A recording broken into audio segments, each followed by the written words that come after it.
Hello, Mid-Michigan, and welcome to high school baseball here on the Mid-Michigan Sports Network. We're in the booth today. A big shout out to Jim Binder, I'll say, kind of giving up his seat. And it's a beautiful day out, but that wind out there for a broadcast, it would be a bit rough. It's Midland High. It's Mount Pleasant. I don't really feel like I need to say much more than that. If you're from the Mid-Michigan area, you know how special it is when these two teams get together. You know, we're coming to you live from the Barberry Law Studios, built by Konwinski Construction, and this is the Woods Household pregame show. We've got a great matchup today, and I'm so excited to see Mr. Aryan Punjabi on the mound. Last year, got to see him a little bit. He was absolutely fantastic. It was either against Midland High or Midland Dow game. They ultimately lost by just a run. Dow scoring late in that one, so it should be a fantastic one with the junior superstar on the bump. And we'll take a look at these lineups when we come back. Mount Pleasant, Midland at Saginaw Valley League rivalry action coming up here on the Mid-Michigan Sports Network. Again, when I say Mount Pleasant, Midland High, I feel like I don't need to say a whole lot more than that. Also, much love to our friends at Gates Drilling and Service, Bill's Custom Fab, The Bird, All-American Grill, Clark Modular Homes, Wieferich Financial, Woods Household Appliance, Brad Malley Well Drilling, and Malley Construction, along with J&J Auto. So you will be taking home that collision report today. Maybe somebody's sending something to defense because it is awfully windy out there today. Time for a break. It is the Woods Household pregame show. When we come back, take a look at the starting lineup for the Mount Pleasant Oilers, Midland High. This is the Mid-Michigan Sports Network.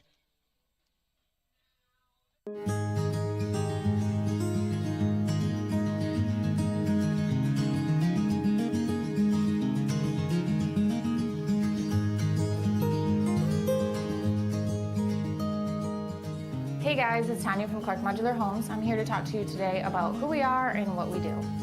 Clark's opened in 1983 and has been centrally located right here in Mount Pleasant, Michigan.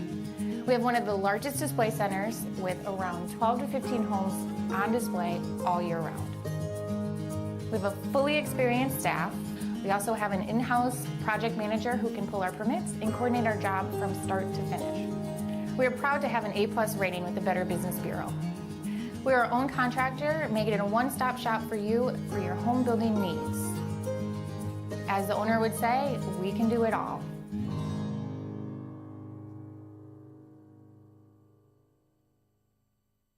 Brad Malley Well Drilling has proudly served Mid-Michigan since the early 1990s.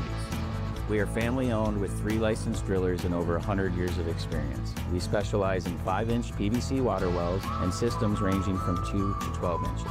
Every well we do includes a 5-year warranty and 1-year parts and labor guarantee. We are available 24/7, and you'll always talk to a real person. Call Brad Malley Well Drilling today for a free estimate. Trusted service, generation after generation. Weber Brothers Sawmill has been in the sawmill and logging business since 1950. Weber Brothers Sawmill by standing timber and logs all over central and northern Michigan with National Hardwood Lumber Association certification. You can be assured of a professional job from the marking and cruising of your woods through the harvest. Weber Brothers Sawmill is a proud supporter of our local high school student athletes. Blockco Pools and Spas is Mid-Michigan's #1 pool and hot tub destination that will turn your old space into your #1 destination. From delivery of a full pool for the family to the relaxing hot tub for after work for mom and dad, Blockco Pools and Spas does it all. Stop by their showroom on Remus Road to check out their beautiful selection of hot tubs and learn how you can build the pool of your dreams. J&J Auto in Wademan is Mid-Michigan's elite automotive repair shop. J&J Auto offers complete collision repair and mechanical repair. Stop by on Wademan Road or call them today at 989-644-8908. J&J Auto, proud supporters of high school student athletes.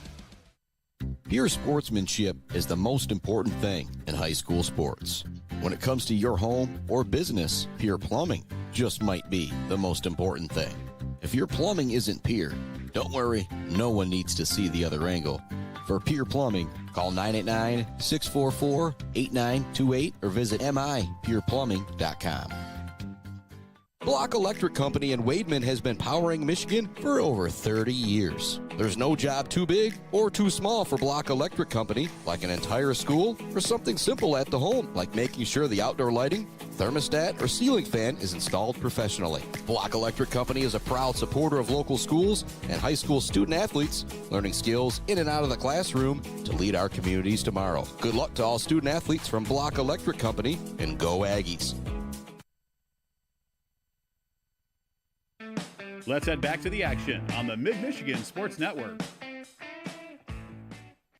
Welcome back to it here on the Mid-Michigan Sports Network and our Woods Household pregame show.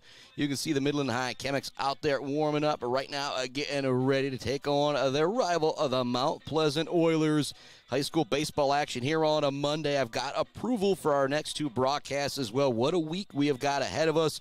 Tomorrow it will be the Shepherd Blue Jay girls hosting Sanford Meridian and Jack Pine Conference action. And then, oh boy, it is going to be a special game Wednesday. I'm making that trek up to Standish Sterling, so you don't have to as the Shepherd Blue Jay boys take on Standish Sterling. And they both have games coming up tomorrow in the Jack Pine, but the Jack Pine Conference is going to go through that game on Wednesday.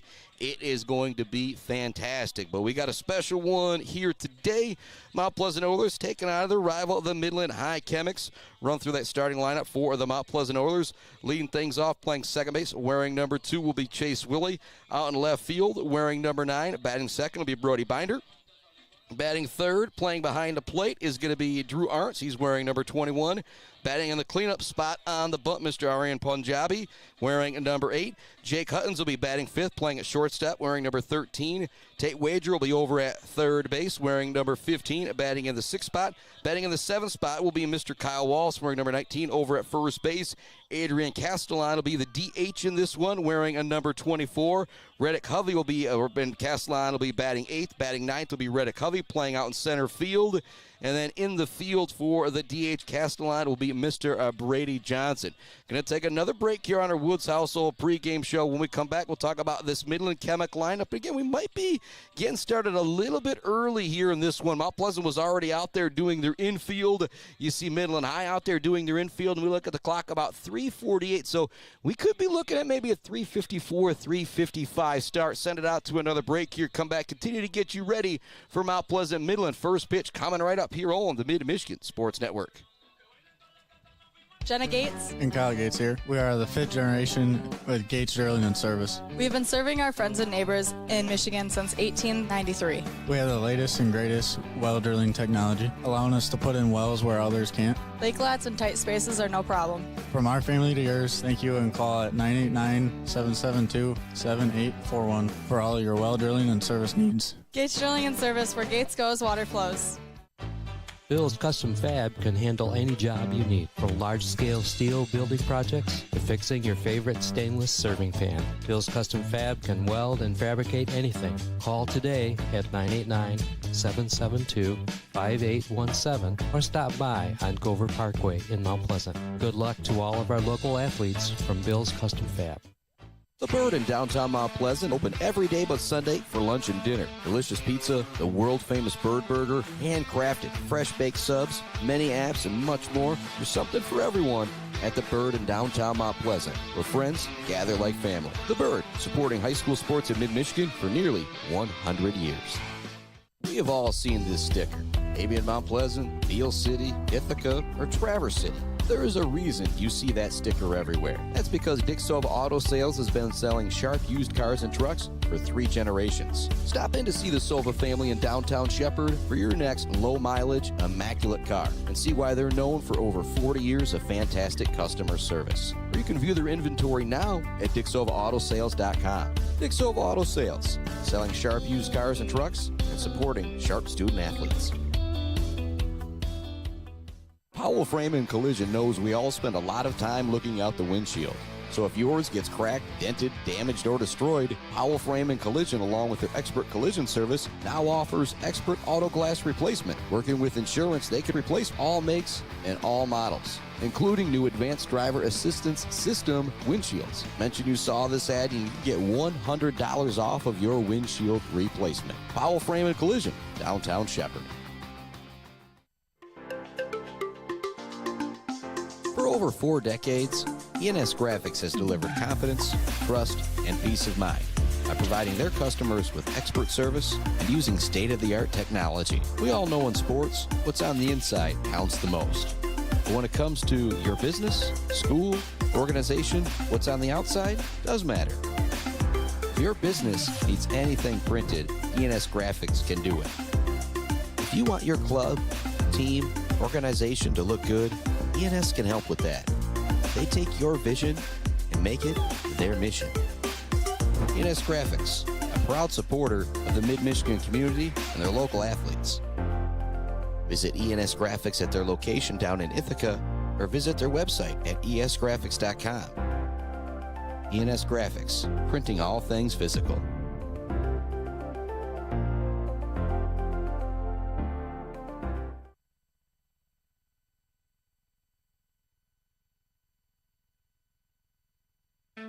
Let's head back to the action on the Mid-Michigan Sports Network. Welcome back to it here on the Mid-Michigan Sports Network. Mount Pleasant, Midland High getting ready to battle it out here. As I said, I feel like sometimes you just don't need to say a whole lot more than that when it comes to, Sacred Heart, Beale City, Shepherd, Clare, Shepherd, Ithaca, and this is one of those. Mount Pleasant, Midland High just means a little bit more to all these guys out here. All right, we went through that lineup for the Mount Pleasant Oilers. Now let's run through things for the Midland High Chemics. Leading things off will be the catcher, number 1, Cooper Cummings. Gibbs Blaylock will be batting second, playing out in center field. He wears number 4. Cummings wears number 1. Tabor Benner will be at shortstop, wearing number 2, batting in the 3-hole. Aiden Van Ever will be batting cleanup, playing DH, wearing number 17. Wilson Cloha will be batting 5th, playing in right field. He wears number 3. Isaac Jones will be at third base, wearing number 9, batting in the 6-hole. Batting 7th is Gabe Hoppenjohn. That's going to be a fun one for me to say. He'll be playing at first base, wearing number 20. Madden Shepardson will be batting 8th, playing at second base, wearing number 6. Gordy Freed will be batting 9th, playing out in left field, wearing number 5. And then kind of in the field for that DH batting cleanup, Aiden Van Ever, is Mr. Jacoby Lind, the big lefty, will be on the bump today. It should be a fantastic pitching duel. I would not be surprised if this is one of those games, 2-1, 3-2, could be a couple errors, not a couple earned runs that could decide this game. Waiting for that meeting of the minds to happen on the field, as I mentioned, kind of starting a little bit early when I look out. And I'm like, man, they're already doing their infield for Midland. It's 3:44 or so. But we're going to take another break here on the Woods Household pregame show. When we come back, we'll continue to get you ready here. Come back, got a couple more minutes, talk about some keys to victory in this game for the Mount Pleasant Oilers. You're listening to high school baseball here on the Mid-Michigan Sports Network. Back with more right after this. Hi, I'm attorney Joe Barbary.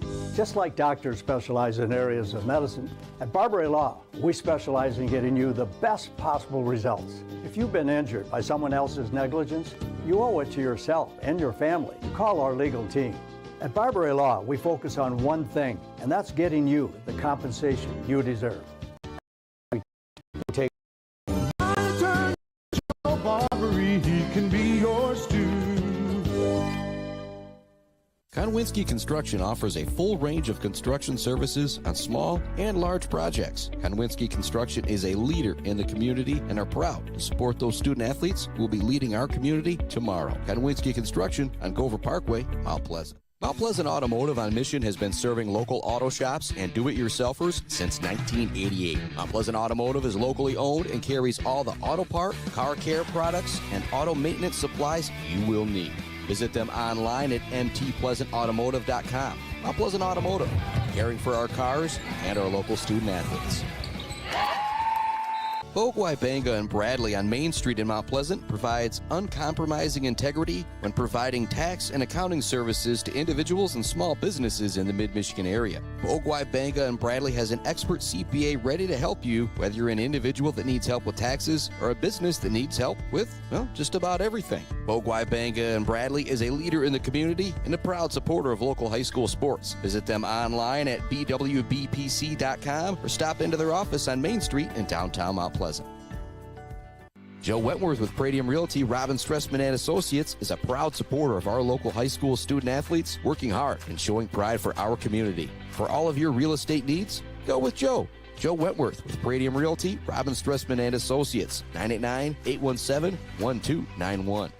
Brickner and Bunker Farm Bureau Insurance Group is Mid-Michigan's #1 team for protecting what matters most to you. Home, auto, life, farm, business. They offer a wide variety of coverage at affordable rates with the customer service of a best friend. Visit Brickner and Bunkner Farm Bureau Insurance Group on Pickard Road or visit them online at bricknerbunkerinsurance.com. Let's head back to the action on the Mid-Michigan Sports Network. Welcome back to it. This is the Mid-Michigan Sports Network. We got the meeting of the minds happening right now at home plate as we get ready for action here. The Mount Pleasant Oilers taking on the Midland High Chemics, and we could have a national anthem. We're going to kind of wait and see on things. So what we're going to do is send it out to one more commercial break. Sorry to kind of load you up with the commercials here in the Woods Household pregame show. But as I always joke, baseball, softball, they don't go on the clock of this guy. If you got a chance to start these games at 3:54, 3:55, you do so to make sure you can get them in before the dark. So send it out to another break. When we come back, first pitch, Aryan Punjabi will be on the mound for the Oilers. At the dish will be Cooper Cummings. Coming up, Mount Pleasant, Midland High school baseball here on the Mid-Michigan Sports Network. First pitch coming right up.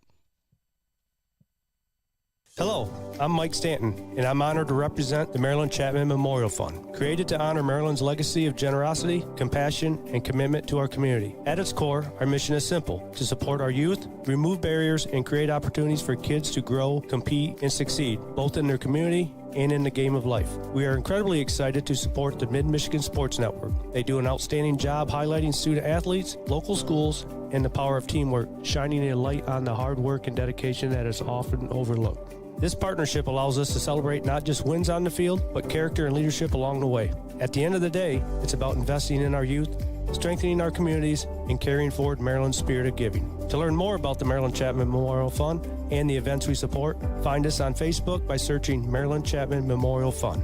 Go Blue Jays. Value is not just a price. When you buy something for your home, it's an investment. Knowing that you're getting a great deal and service after the sale is priceless. At Woods Household, we only carry quality products for your home at competitive prices. Furniture that is attractive and durable. Comfortable mattresses that last for years. Flooring that stands up to wear and tear. These are all products that last by trusted name brands like FlexSteel, Serta, Whirlpool, and many more. So shop the Woods way. Mumford Oil and Gas Supply is your one-stop shop for top quality products and procurement in the Michigan oil and gas industry. With over 45 years of experience and a strong commitment to customer satisfaction, Mumford Oil and Gas Supply delivers the best solutions for your oil and gas production, drilling, and service needs. If you need it, Mumford Oil and Gas Supply can get it. Visit them on Fancher Day or give them a call at 989-317-8582. Malley Construction in Mount Pleasant are experts in residential and commercial construction. From poured walls, flat work, pipe work, and road work, Malley Construction does it all. And they are Michigan Department of Transportation pre-qualified. Malley Construction is family-owned and a proud supporter of local high school sports. Bryce Updegraff with Pradium Realty, Robin Stressman and Associates thanks the coaches and officials who put in the time to help student athletes achieve their dreams and goals. For all of your real estate needs, the Bryce is right with Bryce Updegraff. With Pradium Realty, Robin Stressman and Associates, 989-620-6595. The Diner, where homemade favorites come to life every day for breakfast and lunch. From fluffy pancakes to savory sandwiches, The Diner has your cravings covered. Discover the perfect blend of comfort food and camaraderie at The Diner.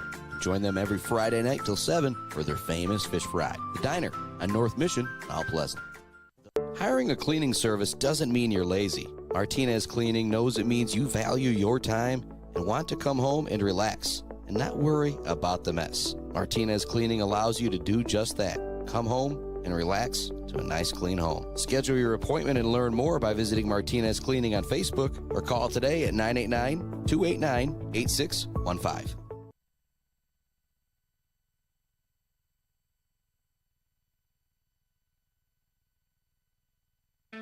Let's head back to the action on the Mid-Michigan Sports Network. Let's head back to the action on the Mid-Michigan Sports Network. Welcome back to it here on the Mid-Michigan Sports Network. All right, didn't really get to the keys to victory because we sent it out to another quick commercial break there to get things in before we get rolling. For both of these teams, you got your number one pitchers, your number two pitchers going. You got two studs in the circle for each team, with Mr. Jacoby Lind on the bump for Midland High and Aryan Punjabi on the mound for the Mount Pleasant Oilers. And so you asked me about this game, keys to victory. It's going to be putting the ball in play. There is a lot of wind out there today. If you're able to put the ball in play, you're going to be in pretty good shape. If you send one to the outfield, it's probably going to catch some grass. There's not going to be the quote-unquote can of corn to the outfield today because that ball is going to be moving with the wind. And so putting the ball in play for each one of these teams going up against these excellent pitchers is going to be a big deal. And then this is going to seem kind of redundant. I mentioned put the ball in play if you're at the plate. Defensively, trying to play a clean game with this type of win is going to be another big key. And so I really have of the opinion whoever puts the ball in play the most against these two outstanding pitchers is probably going to be in good shape to come away with a victory here, unless each team plays very, very clean in the field. And I'm of the opinion that if we've got clean play in the field, be tough with the wind, we could be looking at a 1-0, 2-1 type of game with two excellent pitchers on the bump. Punjabi getting ready to go. A few more warm-up pitches with Drew Arntz out there behind the plate. Kyle Wallace is at first. Chase Willie is at second. Jake Hutchins is at third. Jake Hutchins is at short. Wager at third. Binder out in left field. Hovey in center, and Johnson out in right field. Due up for Midland High. We'll say brought to you by our friends at J&J Auto, Block Co Pools and Spas, Konwinski Construction, and Weber Brothers Sawmill. It's Cooper Cummings, Gibbs Blaylock, Tabor Benner, and Aiden Van Ever. I'll kind of say another key to victory here. You talk Weber Brothers Sawmill, timber of the game type of stuff. If you're one of those big bats, I'm talking Tabor Benner, Aiden Van Ever, 3-4 for Midland High, and Drew Arntz and Aryan Punjabi for Mount Pleasant. If you come up in that 3-4 spot with guys on base, it's your job to bring them in against outstanding guys like this.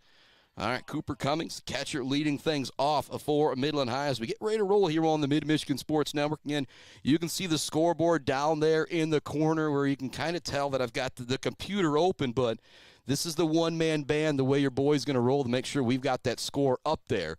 Doesn't look the best going through that netting or going through that chain link fence, zooming in with the camera way out there. Here we go, first pitch of the ball game from Punjabi. It's going to be taken for ball one, just a bit high. So you've got catcher, center field, shortstop, a DH, top four in the lineup. And again, we've got two Division I schools here, or two baseball schools. So 1 through 9, they're going to be able to hit. But when I see something like catcher, center fielder, shortstop leading things off, probably your three best players at the top of the order here with Cummings, Blaylock, and Benner. 2-0 now the count after that one misses. Punjabi now breaking ball is going to get back over the strike zone, and that is where he can just really control several pitches in the circle. And if you've got a good fastball, you're going to be able to get by. In high school baseball, you got a breaking ball that you can't really control to go with the fastball. You might be in good shape. That's what they would call, or Brad Ancliffe would call, a quote-unquote thrower. Aryan Punjabi, he is a pitcher. He throws dimes out there. As I say that, that one also misses for him. 3-1 now the count to Cummings. Batting from the right side. Midland High out there in kind of that light blue as opposed to the royal blue, the yellow lettering. Mount Pleasant Oiler boys out there in the all-white with the blue and gold at Mount Pleasant across the chest. That one fouled off. Count now runs full. Gibbs Blaylock on deck. Speedy center fielder for Midland High. Punjabi winds and deals with the 3-2. Just going to miss over the outside part of the plate. Good job by Drew Arntz trying to frame things back over the middle. But it was a good eye by the official, the umpire, as they often hear me say. Best seat in the house brought to you by Woods Household Appliance. It is those umpires out there. So a runner on first base. And let's talk about two studs on the mound. It could be another big key, not putting guys on with the free bag there. That's what happened. Full count. Cooper Cummings takes the walk. Now Gibbs Blaylock to the plate. See if that speedy center fielder shows bunt here to try and move that runner up. He does. Just going to miss on the outside. Good job from behind the dish by Arntz, jumping up and ready to go with that one. Top of the first inning. Runner on first base. Nobody down for Midland High. Punjabi on the bump for the Mount Pleasant Oilers. Winds and deals. There's the bunt again. It's going to be fouled off. Wager almost able to make a play down from third base. Good hustle from his third base position to try and make something happen. Also giving chase from behind the plate was Arntz. 1-1 now the count to Gibbs Blaylock. Tabor Benner on deck for Midland High. When I was talking with some of the guys, says it's going to be Lind, the lefty, on the bump for them. I said either him or Benner, but Benner hasn't been pitching a whole lot lately, more playing in the field. 1-1 the count. Punjabi checks that runner at first. Winds and deals. Showing bunt again. It will get down. Wager charges it. He's going to run over it. And so runners will be safe at first and second now with nobody out. Was not an easy play. Wager, he wants to make that one if you give it back to him. And as I often say, no errors in the box score here because your boy's not making that play. So an infield single there for Gibbs Blaylock. Now runners on first and second. And I just mentioned it moments ago with these two pitchers out there. If you're the 3-4 hitters and you come up with runners in scoring position, you've got to make it happen here in this one against these two great pitchers. Punjabi checks that runner at second base. First pitch over for a strike. Runner backs out, steps back in. He's got the bright yellow shoes and the bright yellow bat that he's waving over the back right shoulder as he gets ready for the 0-1. Punjabi checks the runner at second, winds and deals. That one's just going to stay high and inside. 1-1 now the count to Benner, the shortstop, number 3 hitter for Midland High. Still nobody down here in the top of the first inning. We're scoreless, Mount Pleasant and Midland. Runners on first and second for the Chemics. That one's going to be fouled down the third baseline. 1-2 now the count to Tabor Benner. Big-time punch-out opportunity here for Punjabi. Arntt's got to be ready to protect behind the plate. 1-2 the count. Benner steps out and steps back in. Punjabi checks that runner at second. Here comes the pitch, trying to get him to chase the fastball outside. It's going to miss. 2-2 now the count.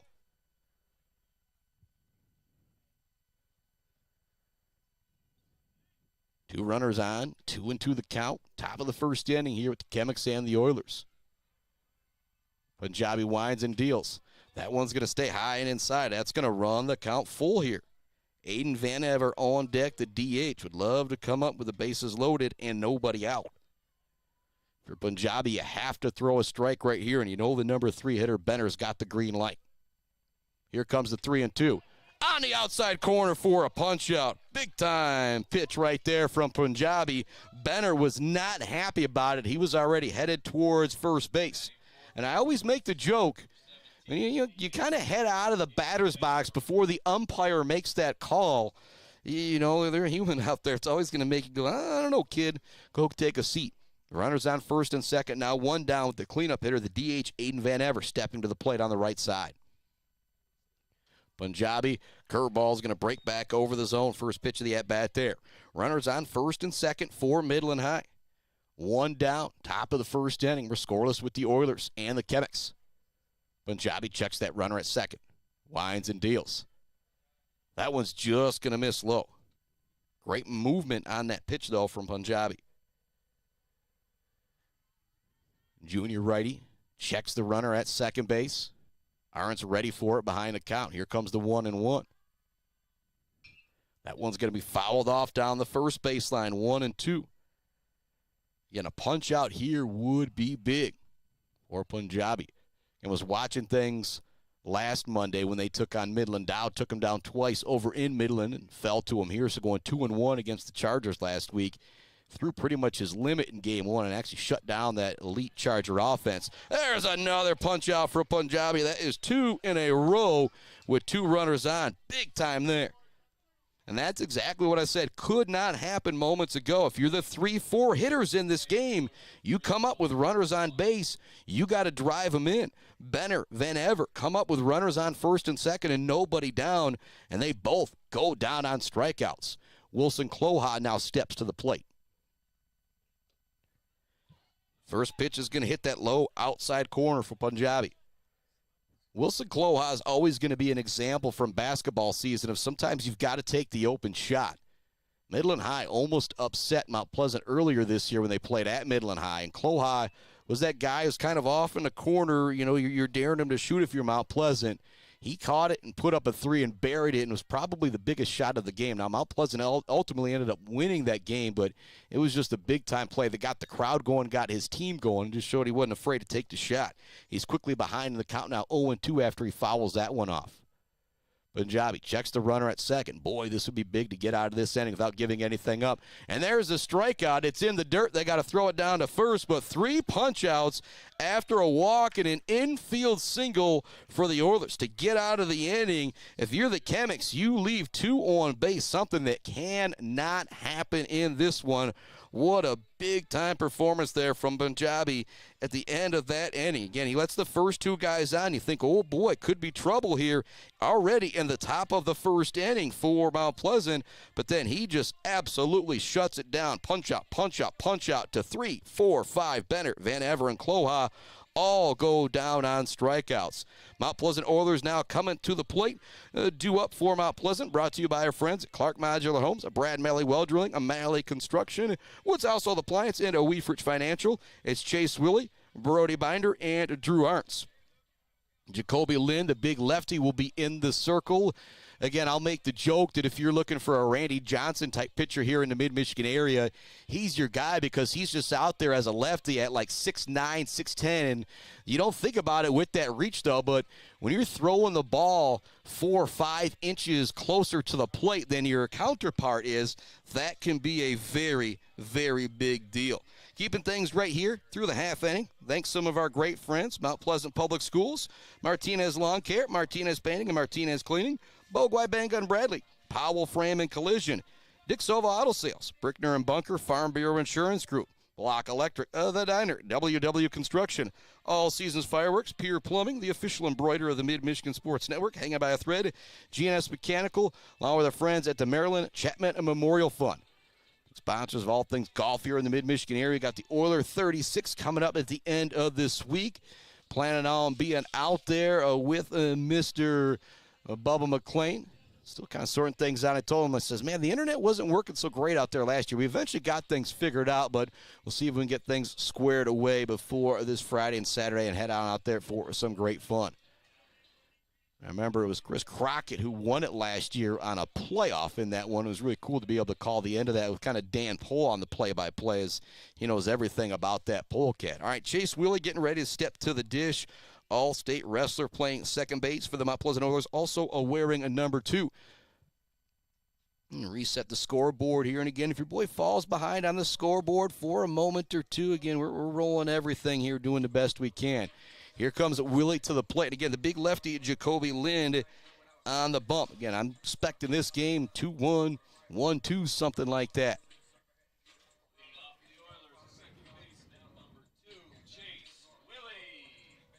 Willie looking to Coach Eppel down that third baseline. Coach Eppel, I think 30-plus years now at the Mount Pleasant Oilers baseball programs. Brought several state championships back here to the mid-Michigan area. It was at 96, 07, and 2014. That one's going to be over for a strike. First pitch from Jacoby Lind. Again, when you get the lefties out there, you just don't see as many of them in high school baseball. It's really a big thing if you've got a guy to practice against and practice out there just throwing from that left hand, just a completely different arm angle. This one's going to be fouled off to the backstop for Willie. 0-2 now the count.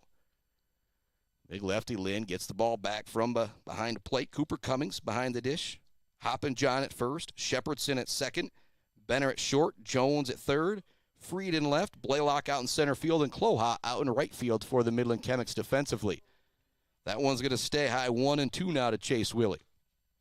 If you're just joining us, 2 leadoff runners reached base for Midland High, but then it was shut down by Aryan Punjabi. 3 strikeouts to end the top of the first inning.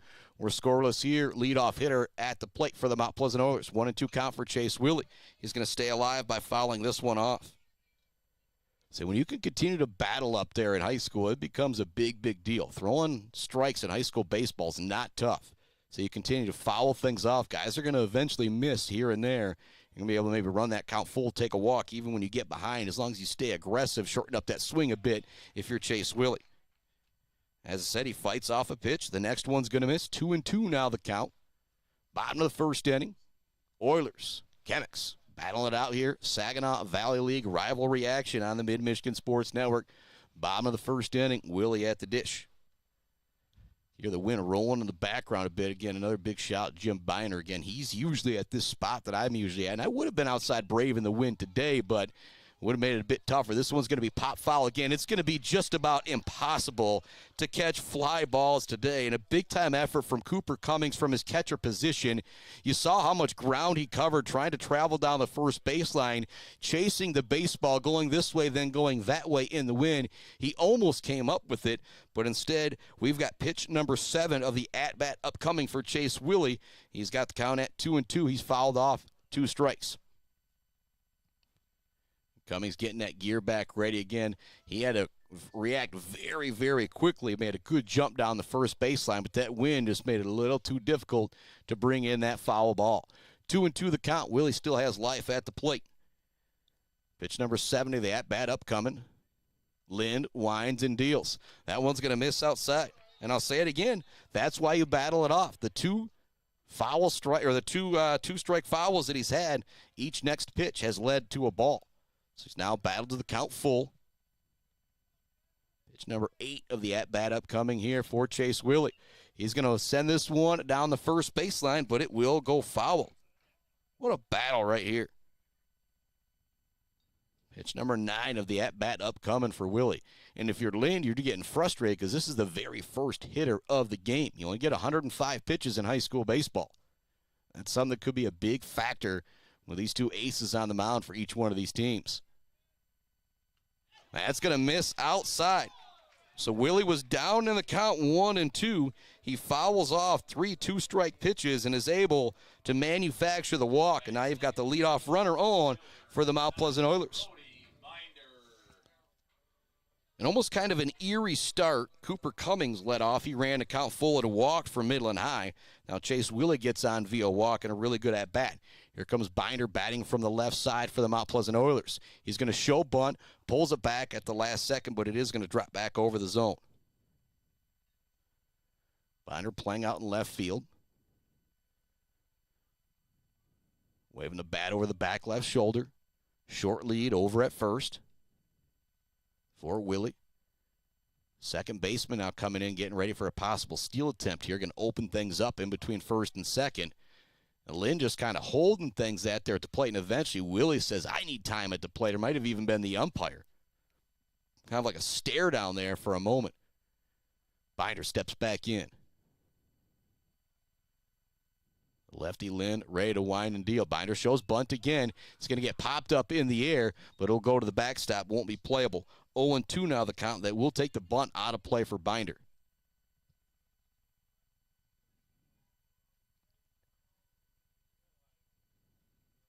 Binder digging back in on the left side. And you just saw Willie down on the count. And he was able to battle back and manufacture the walk. Checking the runner over at first. Not much of a move there from Jacoby Lind. Just kind of a quick toss over to see if he can catch Chase Willie leaning a bit. Binder a couple practice swings. Doesn't step out of the batter's box after they throw it over to first. Just stays dug in on there on the left side. Jacoby Lind winds and deals. That one's going to miss. It'll get away from the catcher, but a good job by Cummings to keep it in front of him to not allow Willie to try and take second base. I think that also kind of just shows a little bit of the arm that Cummings has behind the plate. Willie knows he's got to have a clean chance to try and take second base against this catcher. Binder steps back in. Count remains 1-2. Runner at first for the Oilers here in the bottom of the first inning. Still nobody down. This one's going to be high and outside. 2-2 now the count. Nice job by Binder taking those two pitches. Not easy to do with 2 strikes. Got to have a lot of experience at the plate. Short lead over at first. Here comes the pitch from the big lefty. That's going to be strike 3. It almost looked like Binder had a piece of it. Even if he did, it was caught by the catcher. So going down on strikes is Brody Binder. Great looking pitch there from Jacoby Lind. That'll bring Drew Arntz now to the plates. Catcher wearing number 21. Runner at first base is Chase Willie. Didn't really show a lot like he wanted to try and.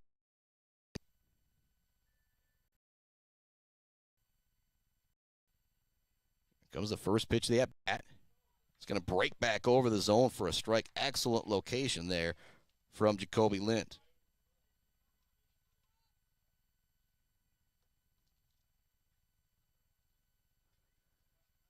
Owen won the count. Arntz digs back in, batting on the right side. Lind checks that runner. Now he throws over to first. Willie on it right away, back easily. 1 out, bottom of the first inning. Runner on first base for the Oilers. 0-1 count to the number 3 hitter, Drew Arntz. Punjabi on deck. He'd love to give an opportunity at the plate after he just struck out the side in the bottom of the first, after the first 2 runners got on. Nice job there by Arntz holding off on that one. 1-1 now the count. Holding the runner on at first is Hoppin' John. Creates a big opening between him and Shepherdson, between first and second. Also a big hole up the middle if you can get it by Lind. There goes the runner. He picked a great pitch to go on, swinging at it to protect the runner. I believe also is Arntz. 1-2 now the count, but you now do have that runner at second base with Willie moving up. Arntz digs back in again. This is a situation we had in the first inning. You got the number 3 hitter at the plate, runner in scoring position. When they're up against these pitchers, you got to make it happen.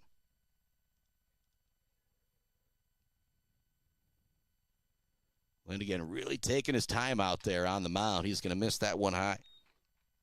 It's the second or third time this half inning already where you're just kind of like waiting for a second. Like, is he ready to go? Is he paying attention here?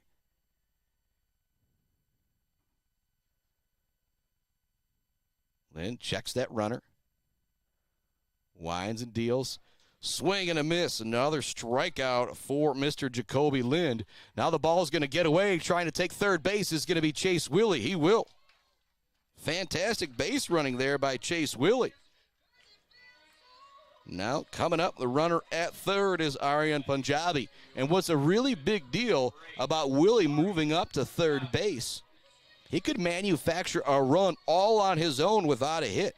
He walked, stole second, move up to third on a bit of kind of lazy play out there from Midland High. Now a pass ball. He could come in and score from third. Punjabi on at the dish, batting from the right side, looking to help out his cause at the plate. He's going to take the first pitch. Beautiful breaking ball. It breaks back over the middle part of the plate. Runner at third. 2 down now here in the bottom of the first inning for the Mount Pleasant Oilers. Punjabi struck out the side in the top of the first. Lind now looking to match his pitching counterpart here in the bottom of the first, as he's already struck out 2. That one's going to miss outside. Shortstop Jake Hutchins on deck. That runner at third is Willie. He walked, stole second, was able to move up to third. Now hoping for a pass ball here to come in and score and kind of manufacture his own run. Lind checks that runner at third.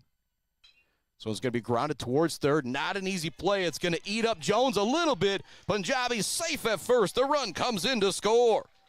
And all that credit goes to Mr. Chase Willie. Again, that's going to be an error in the official box score, but in the Spockman box score, I've got it as an RBI single. But a lot of that credit needs to go to Mr. Chase Willie. He got on first with a walk, stole second base, moved up to third with some great base running, and then was able to come in on a grounder from Aryan Punjabi as it ate up Jones there a little bit at third. And wasn't an easy play there for Isaac Jones. He had to charge in on the grass, and whenever you're going from the dirt to the grass, whether it's forward or backwards, just makes things a bit more difficult.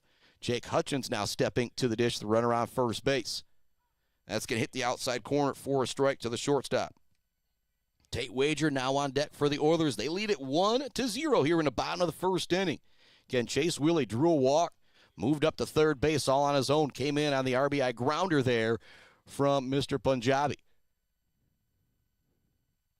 Check that runner. Diving back safely is going to be Ethan Johnston, who's in running for Punjabi. Pitcher with that courtesy runner out there.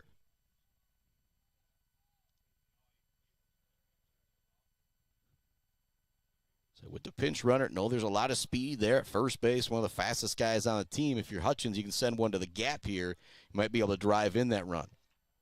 That one will miss 1-1. Now the count to Jake Hutchins. And the wind is rolling here at Mount Pleasant High School and Carlo Barberi Field. If I was out in this wind, you'd be hearing pretty much this whole entire game. Again, big shout out to the guys for sharing this box with me. Big cut that time. Great movement on the pitch as Hutchins was fooled. 1-2 now the count.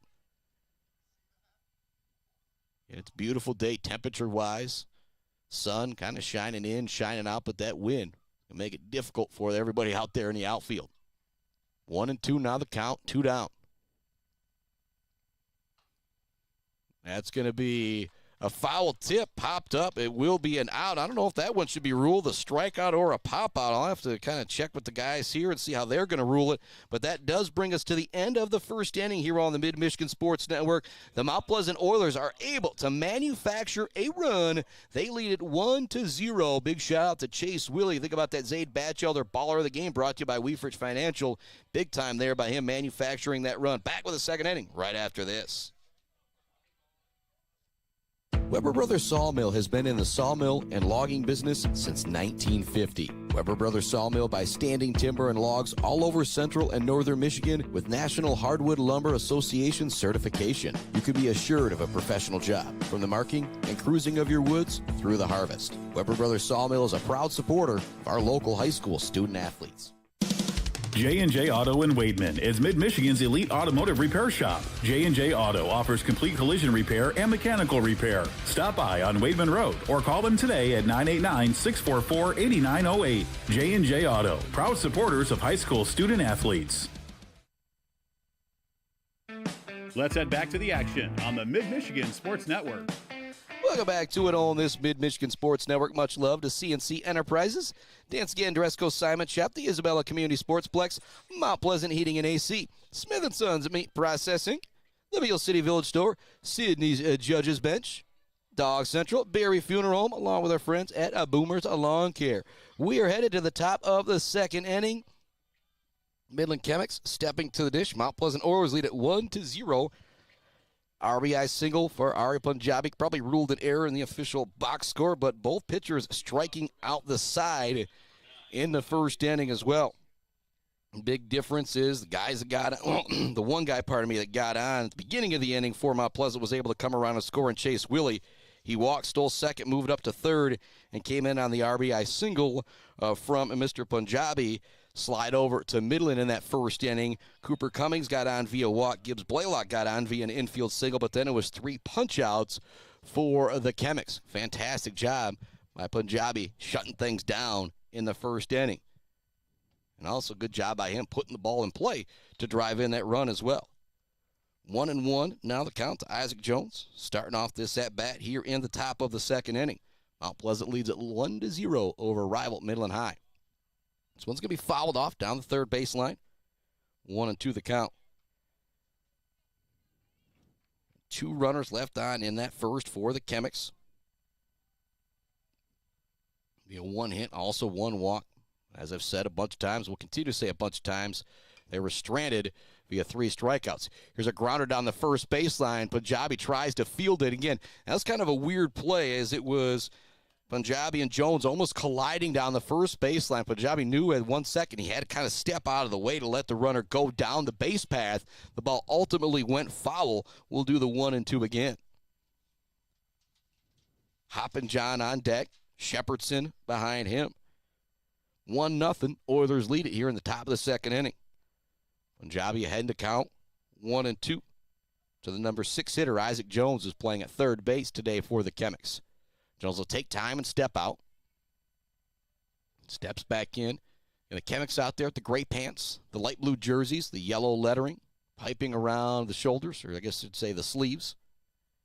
Oilers out there in the all-white, the blue down the side, Mount Pleasant written across the chest. That one's also going to be fouled off. Jones batting from the left side, now turning in a nice at-bat here, as this will be pitch number 6 of the at-bat. It's going to be hit right back up the middle. Punjabi a little trouble fielding it, but he's going to get there in time over to first base to Wallace for the out. So what could have been a lot more dramatic turns into a ground out to the pitcher. Nice play from Punjabi off the bump. That'll bring Gabe Hoppenjam to the plate. Hoppenjam batting from the right side, wearing number 20 for the Chemics. Plays at first base.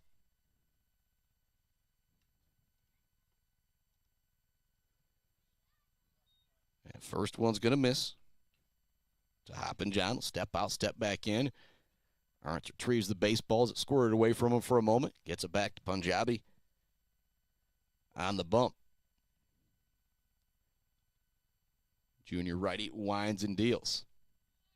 That one's going to be on the low part of the strike zone. Great location there. Not a whole lot you can do with that at the knees. Probably high 80s there from Punjabi. 1-1 the count, one down. Top of the second inning. Mount Pleasant Midland High here on the Mid-Michigan Sports Network. This one's going to be fouled off the netting. Count now 1-2.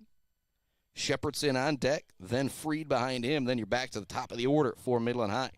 Much love, Kenneth Egger, DDS, the Fisher Companies, Gross Farms, Bragg Gross Electric, Shaver's Bait and Sporting Goods, almost up north, Stitches for Britches, along with a Doozy's Ice Cream Place. Trip there after this one doesn't sound like a bad idea, and Punjabi might be in the mood for some ice cream after this one as he is mowing them down. He has got 4 punch-outs already. That'll bring Madden Shepherdson to the plate. Nobody on, 2 down here in the top of the first inning for the second baseman for Midland High.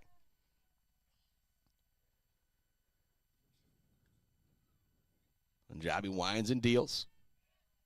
Just going to miss the corner. A little too much break on that one for the righty. Shepherdson back in. We have an orange and light blue bat over the back right shoulder. That one over on the corner for a strike. 1-1 now the count. Number 8 hitter Shepherdson at the plate here for the Midland Chemics in the top of the second inning. Oilers lead it 1-0. High school baseball action here on the Mid-Michigan Sports Network. This one's going to be sent to the outfield. The first high fly ball we've seen. Again, it's going to be really, really hard to bring things in out there. Hovey gathers it. Big-time play from Hovey in the outfield. I will say that with every single catch that goes to the outfield this game. Big-time catch in the outfield because it is so windy out there. It's not going to be easy to bring anything in this one. We're going to take a break because we head to the bottom of the second inning here on the Mid-Michigan Sports Network. Back with more right after this. Value is not just a price. When you buy something for your home, it's an investment. Knowing that you're getting a great deal and service after the sale is priceless. At Woods Household, we only carry quality products for your home at competitive prices. Furniture that is attractive and durable. Comfortable mattresses that last for years. Flooring that stands up to wear and tear. These are all products that last by trusted name brands like FlexSteel, Serta, Whirlpool, and many more. So shop the Woods way. Blocko Pools and Spas is Mid-Michigan's #1 pool and hot tub destination that will turn your old space into your #1 destination. From delivery of a full pool for the family to the relaxing hot tub for after work for mom and dad, Blocko Pools and Spas does it all. Stop by their showroom on Remus Road to check out their beautiful selection of hot tubs and learn how you can build the pool of your dreams.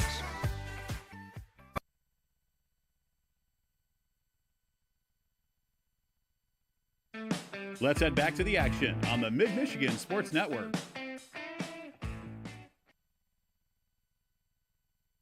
Welcome back to it here on the Mid-Michigan Sports Network. Bottom of the second inning. Mount Pleasant Oiler boys lead it 1-0 here on the Mid-Michigan Sports Network. Aryan Punjabi looking dominant on the mound so far. Jacoby Lind looking pretty darn solid as well, I should say, in the bottom half of the first inning. Chase Willie got on with a leadoff walk, was able to steal second and move up to third. Kind of some lazy play out there from Midland High. Was able to go home on an RBI single from Aryan Punjabi. Again, probably ruled as an error in the official box score, but the Spockman box score always a bit different. Due up for the Oilers, brought to you by our friends at Gates Drilling and Service, Bill's Custom Fab, and the Bird All-American Grill. It's Tate Wager, Kyle Wallace, and Adrian Castellan. Wager stepping in, plays at third base for the Oilers, wearing a number 15. He will continue his baseball career next year at the next level. Batting on the right side. Here comes the pitch from Jacoby Lind. He's going to put a charge into this one right away out towards center field. Again, this is not an easy play out there, but Blaylock is able to gather underneath it to make the catch. Going to fly out to center field is no average play in this one. Fantastic job there by Blaylock to gather underneath that one, kind of ride the baseball wherever the wind takes it and come up with the catch. Kyle Wallace now stepping to the plate. It's 1-0 Oilers with the lead. Again, with these two guys on the mound, this is a game that could very well end up with that score. The walk, stolen base, moving over to third from Chase Willie could end up being one of our Bill's Custom Fab fabrications of the game. That one's going to miss to Wallace, 1-0. Wallace, big first baseman, steps in, batting on the right side, wearing number 19. Waving that bat over the back right shoulder. Getting ready to try and put a charge into this one. Here comes the next pitch from Jacoby Lind. Great breaking ball. Swinging through it was Wallace. Count now 1-1. Adrian Castellan on deck. Reddick Hovey after him, and then it's back to the top of the order. Big cut that time from Wallace, swinging for the fences. Misses it, though. Now 1-2 the count. Lind struck out the side in the top of the first. Punjabi struck out 4 after he struck out the side of the first, struck out 1 in the second. And there is Lind's 4th strikeout. So 4 punch-outs for each pitching counterpart already in this one. And now for the Oilers, the DH, number 24, Adrian Castellan. Castellan stepping in, DHing for the Oilers on this one. Cade Wallace was originally in the starting lineup. I believe he was out ill today is what I was told from Coach Eppel. And so you've got Brady Johnston playing out on the right field, and you've got Adrian Castellan at the plate. He's going to foul off the first pitch down the third baseline, 0-1 to count. And speedy Reddick Hovey on deck, then back to the top of the order for the Oilers. 2 down, bottom of the second inning. Jacoby Lind winds and deals. This one's not going to break back over. It's going to stay way outside, 1-1 the count. Lefty Lind gets the baseball back. Settles in and gets ready with the 1-1. Castellan at the plate, going to foul this one off. Breaking back towards the inside part of the zone. Castellan tried to send it down the first baseline, but it goes foul. Much love to our friends, Bryce Updegraff, Joe Wentworth, Pradium Realty, Robin Stressman and Associates, Mount Pleasant Automotive, ENS Graphics, Mumford Oil and Gas Supply, Weber Brothers Sawmill, Conwinski Construction. Here's a grounder up the middle. It's going to get through for a base hit. Actually, it's an unbelievable stop by Benner at short, so it'll be an infield single for Castellan as opposed to going to the outfield. What a stop there by Benner, but just too much speed from Castellan as he has got the 2-out single. Brings Reddick Hovey to the plate. And one thing to consider here, even if the Oilers don't get anything out of this, Castellan will turn it back over to the top of the order in that third inning as Hovey steps in. Center fielder batting from the left side for the Oilers. Castellan does have a lot of speed over there at first base, a threat to take a bag with any pitch. Bottom of the second inning. Oilers lead it 1-0 against Midland High here on the Mid-Michigan Sports Network. Chase Willie, the leadoff runner, got on via walk, stole second, moved up to third, was drove in by Aryan Punjabi. Punjabi's been solid on the bump as well for the Oilers, striking out 4 through 2. And Lind taking his time out there on the bump. Hovey's now ready to go. Runner goes. Catcher's going to lose it for a moment. Castellan takes second base with the steal, and if he'd have had a head on a swivel there, he might have had a chance to take 3, but you're so concerned with diving into second base. I don't think you ever think about rounding second base going for the steal, but that would have been the one and only time it may have been possible. Now a runner in scoring position for Hovey here. 2 down, bottom of the second inning. Oilers lead it 1-0, and they're threatening again. Lind winds and deals. That's going to miss on the outside. 2-0 now the count to Reddick Hovey. Again, these are 2 elite lineups. The number 9 hitters are essentially second leadoff hitters, but if you're each pitcher, you think in your mind you can't walk the number 9 guy to send it back to Chase Willie with a couple guys on and 2 outs. Lind checks that runner at second. Castellan fakes like he's going to go. Swing and a miss there for Hovey. 2-1 now the count. Lefty Lind back to the bump. Gets the sign from Cummings behind the plate. Checks that runner. Swing and a miss. Now 2-2 the count. Great job battling back here by Lind. It's behind in the count 2-0. Now back-to-back swinging strikes. Got him at 2-2 against Hovey.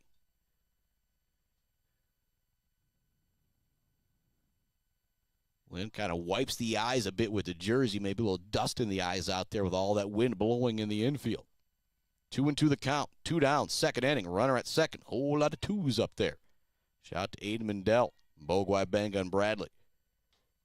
That's going to miss on the outside. Great vision there from Reddick Hovey to take that one. Count now 3-2. Big moment right here. You walk Hovey, it turns it back to Chase Willie on the top of the order with 2 runners on.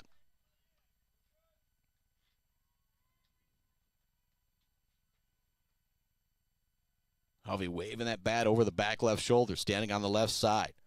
Lind, the big lefty, checks that runner at second, winds and deals with the 3-2. It's going to bounce away. It's going to be ball 4. Moving up to third is Castellan. Now Hovey's on via walk. Runners at the corners. 2 down for the Oilers. They were able to manufacture a run in that first inning on no hits, you could argue. So Willie got on via walk, and again, the Spockman box score has got Punjabi at the RBI single, but it was truly, in all reality, an error.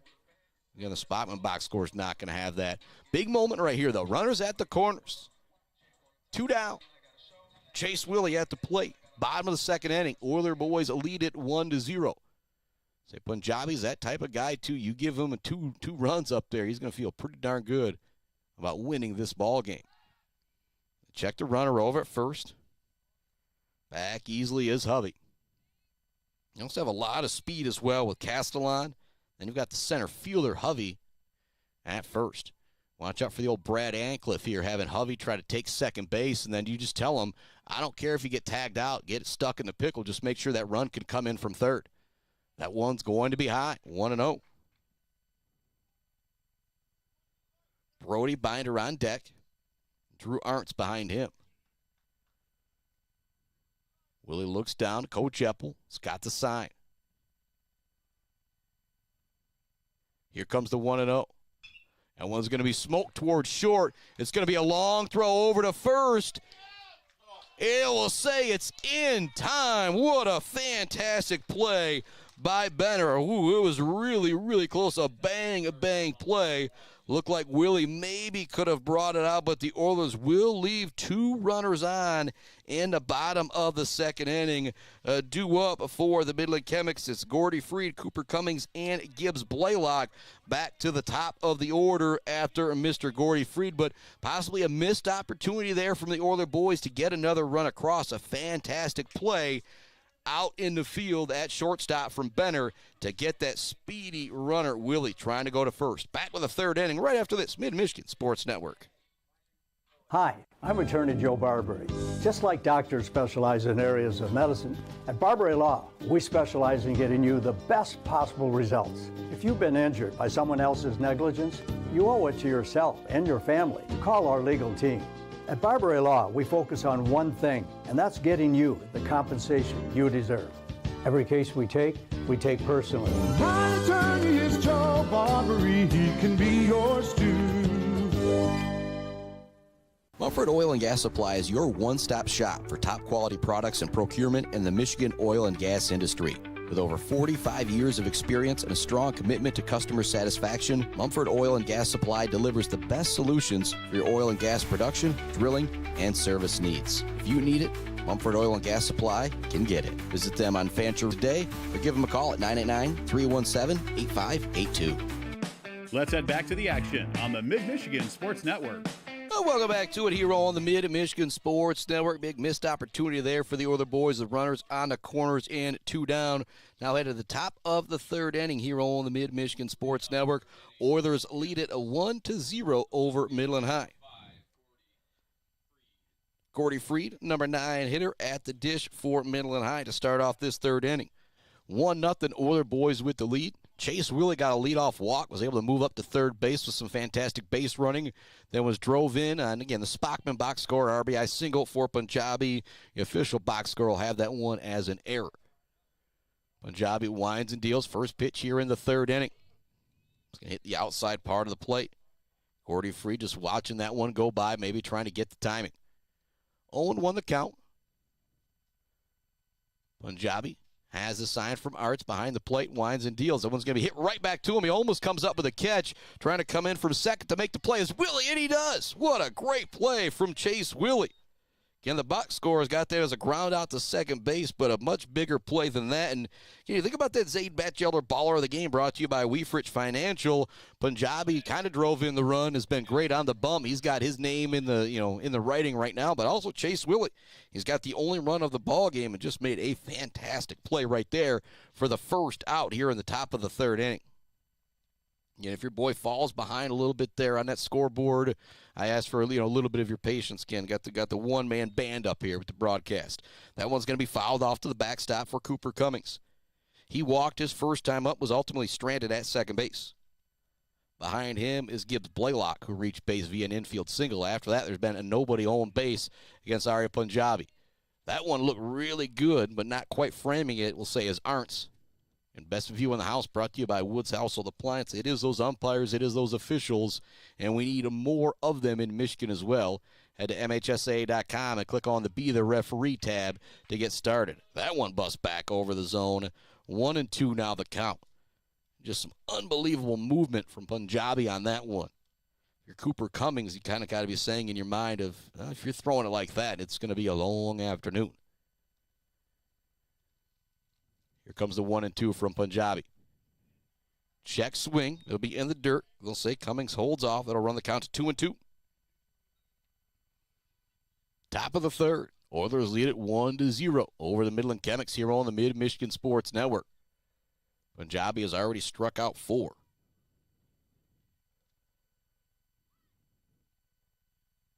Here comes the 2-2.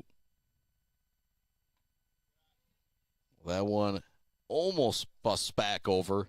You can see how much baseball Cooper Cummings has played. He was going to let that one plunk him in the shoulder because he knew it wasn't coming in too hot. 3-2 now the count. Here comes the pitch from Punjabi. That's just going to miss low for ball 4. So the second time that Cooper Cummings has come to the plate was down in the count and was able to come back and manufacture a walk. So he's the first base runner since the first inning for Midland High. 1 down, 1 runner on first base here in the top of the third inning. That'll bring Gibbs Blaylock to the plate. Again, I have him ruled with an infield single, but the official box score would probably have this one as an error for him to reach base. Runner on first, 1 down, top of the third inning. Number 2 hitter at the plate here for Midland High. First pitch low in the zone for a strike for Punjabi. Well, it looks down. He's got the signal. Punjabi's got the call from behind the plate from Arntz. It's going to miss inside 1-1.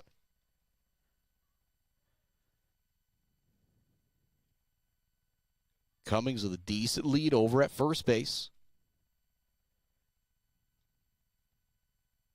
Punjabi has the sign. Here comes the 1-1. Great breaking ball right there. Swing and a miss for Blaylock, kind of flailing across the plate as well. And Cummings, and you got the catcher. You don't usually see a catcher steal a whole lot, but then when the catcher is the leadoff guy, it's just a little bit different. So Punjabi paying close attention to him over there at first base. Here comes the 1-2. It's going to be hit towards short. Diving stop from Hutchins. Can he make the play over to first? In time, Wallace digs it out. Woo-hoo-hoo! Great play there on the ground out to shortstop. Hutchins with the dive and the stab is able to make the throw, and then Kyle Wallace digs it out for the out. That's exactly what you dream of happening right there. You tell your shortstop, just get that throw over to first base any way possible, and Kyle Wallace will be there to help you out if it's not a perfect throw. Now 2 down, a runner on second here for Tabor Benner. He came up with 2 runners on in the first inning. Now coming up here with a runner in scoring position in the third. He's your number 3 hitter. He's the guy you need to come through here in this situation. First one, breaking ball will be fouled off down the first baseline and go foul. And if you're the number 3 hitter, Benner, you know the guy you're going against on the bump is elite. You got to drive this run in here and tie this game. Punjabi checks that runner at second. Winds and deals. They're going to say it's on the inside corner. Now 0-2. Runner at second is Cooper Cummings. He's got a solid lead out there. Shortstop, second base, kind of dancing behind him to make him think about it. This one's going to be popped up. It's going to get out of play. Tabor Benner stays alive. First time at the plate, he struck out with a full count. A little bit different situation here as he's down the count 0-2 and he fouls that one off. Punjabi checks the runner at second. Winds and deals with the 0-2. It's going to hit the low part of the zone for strike three. Punch out number 5 for Punjabi through 3. And the Chemics strand another runner in scoring position. They left a runner at second in the first, and now a runner at second here in the third as we head to the bottom of the third inning. Due up for the Mount Pleasant Oilers. It will be Brody Binder, Drew Arntz, and Aryan Punjabi, the middle of the order, coming up for the Oiler boys. They lead it 1-0 here on the Mid-Michigan Sports Network. Back with more Oiler baseball right after this. Wieferich Financial knows it can be incredibly overwhelming to navigate the world of financial planning. With trusted guidance and easy-to-understand advice, you can feel comfortable in your financial future with Wieferich Financial. Wieferich Financial assists people in all stages of life with a specialization in retirement and investment planning. Experience the power of working with an advisor dedicated to your success. Visit WieFrichFinancial.com. Visit them in downtown Mount Pleasant. Call or text 989-953-7888. Wieferich Financial, member SIPC.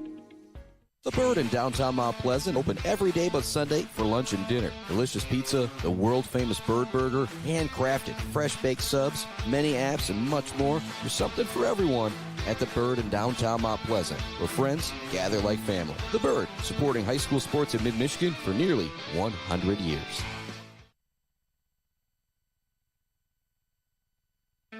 Let's head back to the action on the Mid-Michigan Sports Network.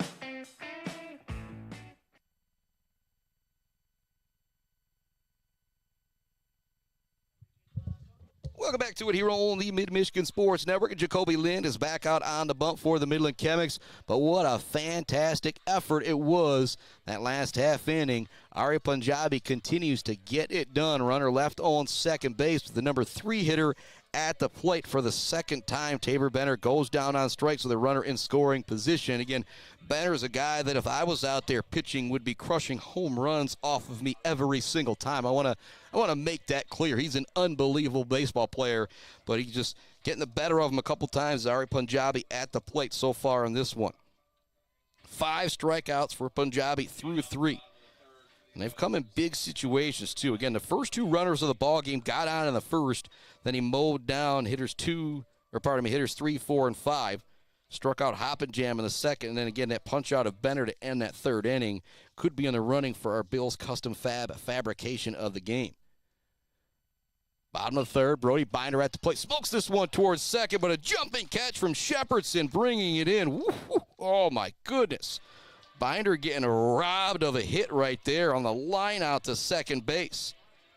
Fantastic job there by Shepherdson, able to come up with that one. Had to rise up a bit to come up with the catch. Now stepping to the plate is Drew Arntz. That was probably the hardest hit ball of the game, though, for the Oilers. So there's something positive to look for on that line out there from Mr. Binder. Arntz now stepping to the dish. He struck out his first time at the plate. And one's going to miss inside. Will bounce away from the catcher, but no harm as there's nobody on base. Say more love going out to our friends. Maryland Chapman Memorial Fund, G&S Mechanical, Hanging by a Thread, Pure Plumbing, All Seasons Fireworks, WW Construction, The Diner, Block Electric, Dick Silva Auto Sales, Brickner and Bunker Farm Bureau Insurance Group, and our friends at Mount Pleasant Public Schools. This one's sent up the middle. Another tough play for Shepherdson at second. He's able to get it. Is it over in time for the out? It is. They're going to say he made the play. So a line out to second and a ground out to second. 2 fantastic plays from Shepherdson defensively here in the bottom of the third inning. Quickly 2 down now here for the Oilers in this third inning. That'll bring Punjabi to the plate. Again, your boys got him ruled as an RBI single his first time up, but he reached via an error with the run coming across in the official box score, I am sure. Cleanup hitter for Mount Pleasant. Also doing a fantastic job on the bump so far in this one. Gonna ground this one towards third. Big charge from Jones. Long throw over. It'll be in the dirt, but snagged out by Hoppenjam. Great play over there at first. So it's 3 up, 3 down in the third for the Oiler boys Again, these two pitchers, I said it in the pregame, this could very well be a 3-2, 2-1 game. Playing clean in the field could be the difference in this game. And again, I'll say it in my box score, I've got it ruled as an RBI single from Punjabi, but you go to the official box score, that one lone error, well, the one error for each team, but the error from the Chemics right now is the difference in this ball game. Going to take another break here on the Mid-Michigan Sports Network. Come back, fourth inning. Punjabi is back on the bump for the Oilers right after this. Brad Malley Well Drilling has proudly served Mid-Michigan since the early 1990s. We are family-owned with 3 licensed drillers and over 100 years of experience. We specialize in 5-inch PVC water wells and systems ranging from 2 to 12 inches. Every well we do includes a 5-year warranty and 1-year parts and labor guarantee. We are available 24/7, and you'll always talk to a real person. Call Brad Malley Well Drilling today for a free estimate. Trusted service, generation after generation. Clark Modular Homes in Mount Pleasant are a one-stop shop from the buy, the build, and beyond with their fantastic service department. Stop in to see their selection and purchase options today on Pickard Road, or visit them online at modularhomesbyclark.com. Clark Modular Homes, supporting Mid-Michigan youth in and out of the classroom. Let's head back to the action on the Mid-Michigan Sports Network. Welcome back to it, Mid-Michigan Sports Network. A love to Barbary Law, Gate Strong and Service, Bill's Custom Fab, The Bird All-American Grill, Clark Modular Homes, Wieferich Financial, Woods Household Appliance, Brad Malley Well Drilling, along with Malley Construction, More Love, J&J Auto, Balotco Pools and Spas, Konwinski Construction, Weber Brothers Sawmill, Mumford Oil and Gas Supply, our sponsor of the assist of the game, E&S Graphics, Mount Pleasant Automotive, and Bryce Updegraph, Joe Wentworth, Pradium Realty, Robin Stressman and Associates, our sponsor of Closing the Deal. And Aryan Punjabi has been closing the deal so far in this one. Fantastic through 3 innings, striking out 5. Giving up 2 walks and just, again, 1 infield single. Again, ruled as an error probably in the official box score, but the Spockman box score has got Gibbs Blaylock with an infield single. 4, 5, 6 due up here in this moment for Midland High. Aiden Van Ever to the plate. He struck out his first time up. It was a 1-2 count when he was punched out by Punjabi. So Punjabi in that first inning got the first 2 guys on, and then he just really seemed to buckle down, has kind of mowed down the Chemics since then. 1-0 Oilers with the lead here in the top of the 4th inning. Number 4 hitter Aiden Van Everett leading things off. Swings at that first pitch, couldn't catch up with it, 0-1.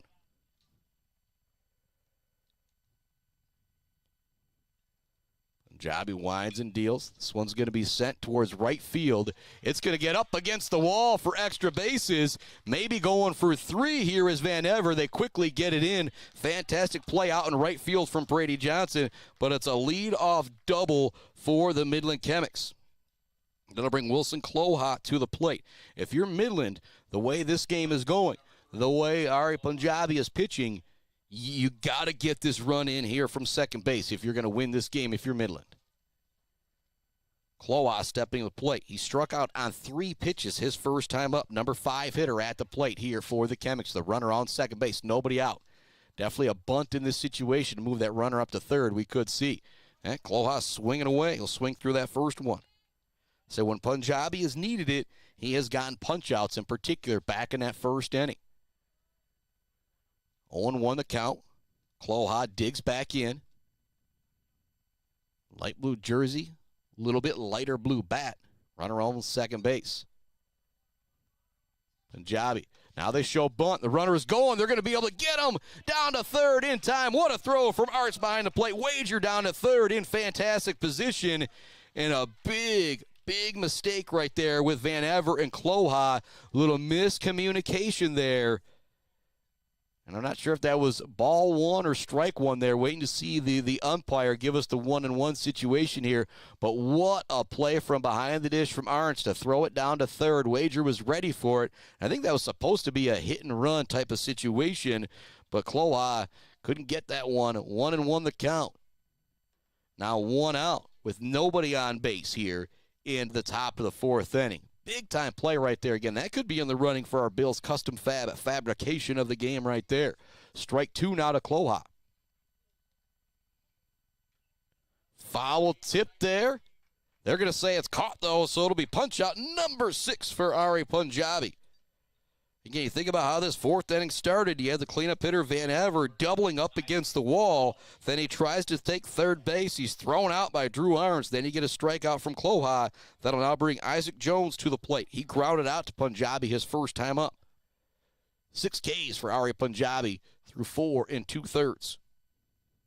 Or 3 2/3, pardon me. First pitch is over for a strike. And 3 strikeouts in the first. 1 in the second, 1 in the third, and already another here in the 4th.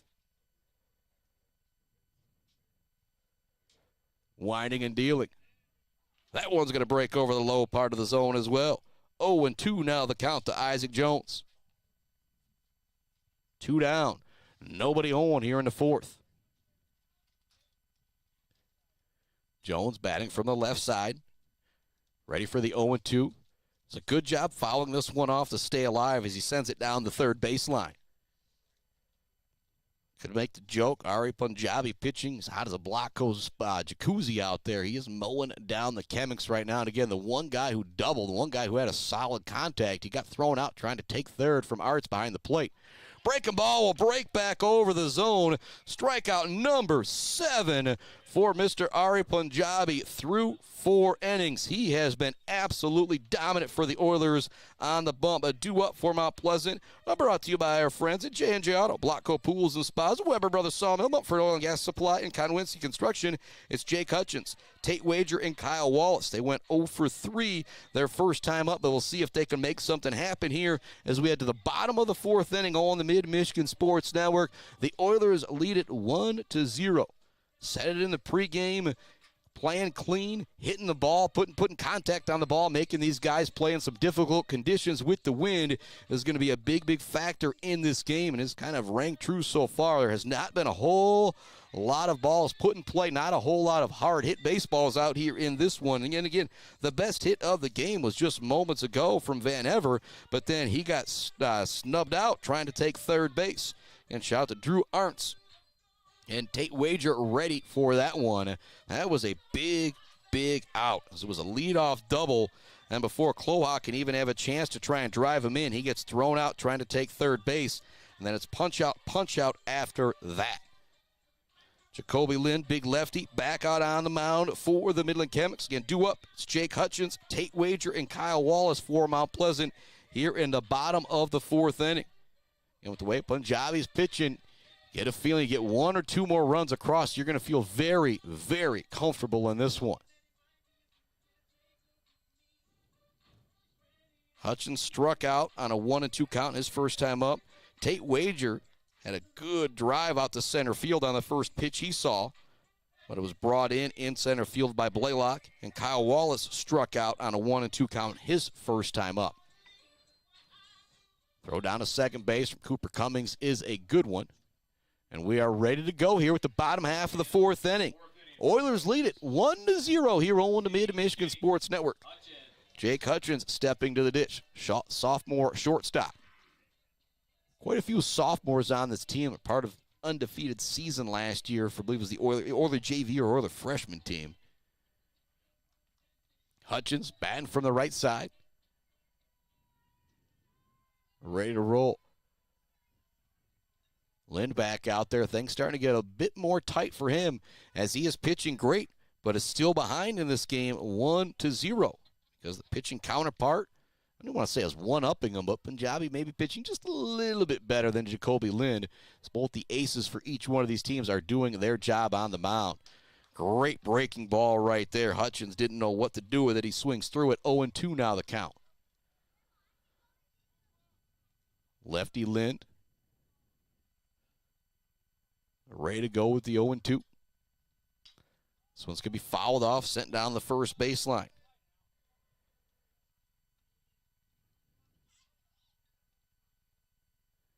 Softball action happening right now as well. Some great rivalry games here happening at Mount Pleasant. 0-2 the count. Here comes the next pitch from Lind. It's going to bust over the corner of the zone for a strikeout. That is now 5 punch-outs for Jacoby Lind. That'll bring Tate Wager to the plate. After Wager, Kyle Wallace will be stepping to the dish.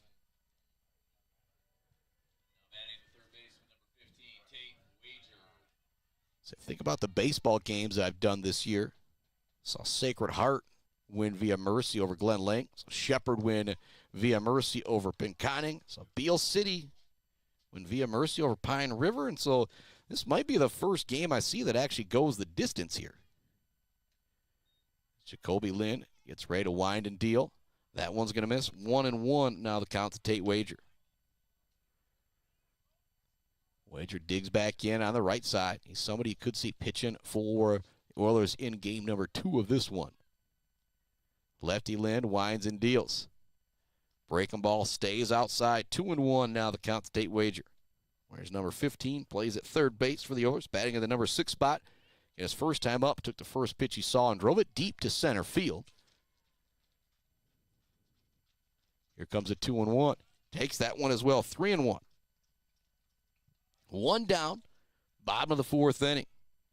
Oilers lead it 1-0 here on the Mid-Michigan Sports Network over the Midland High Chemics. Here comes a 3-1 to Wager. He's going to foul this one.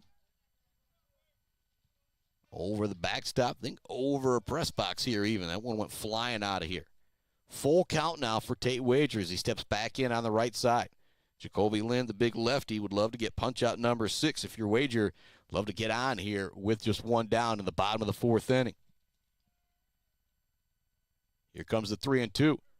That's going to hit the inside corner for strike 3. Wager was ready to head down to first base, but it will be back-to-back punch-outs now for Jacoby Lind.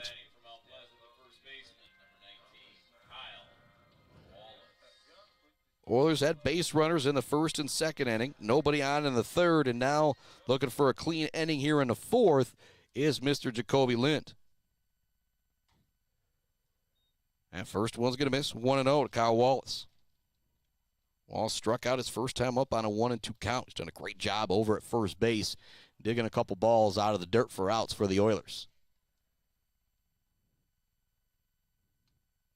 That one will miss outside. 2-0 now the count to Kyle Wallace. Adrian Castellan on deck. An infield single his first time up. It's a great play. It's short from Benner to stop it, but there was no way he was going to be able to throw out Castellan as that one went up the middle. That one's on the inside part of the corner for a strike. Now 2-1.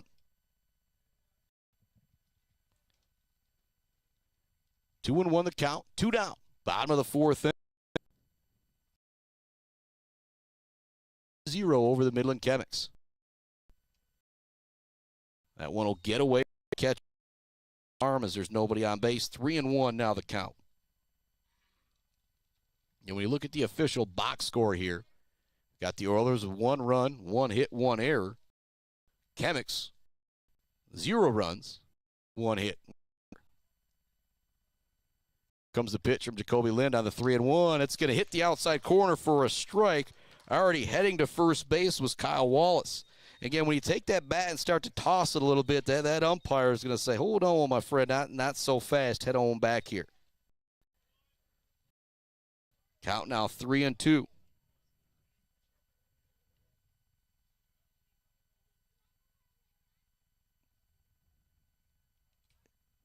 Here comes the payoff pitch.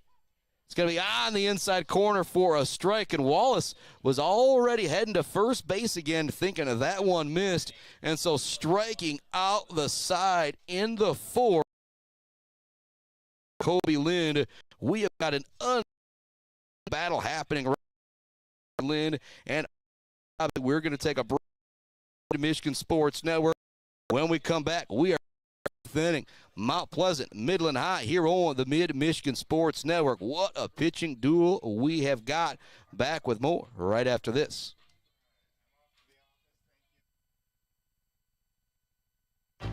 Bill's Custom Fab can handle any job you need, from large-scale steel building projects to fixing your favorite stainless serving pan. Bill's Custom Fab can weld and fabricate anything. Call today at 989-772-5817 or stop by on Gover Parkway in Mount Pleasant. Jenna Gates. And Kyle Gates here. We are the 5th generation with Gates Drilling and Service. We've been serving our friends and neighbors in Michigan since 1893. We have the latest and greatest well drilling technology, allowing us to put in wells where others can't. Lake lots and tight spaces are no problem. From our family to yours, thank you, and call at 989-772-7841 for all your well drilling and service needs. Gates Drilling and Service, where Gates goes, water flows.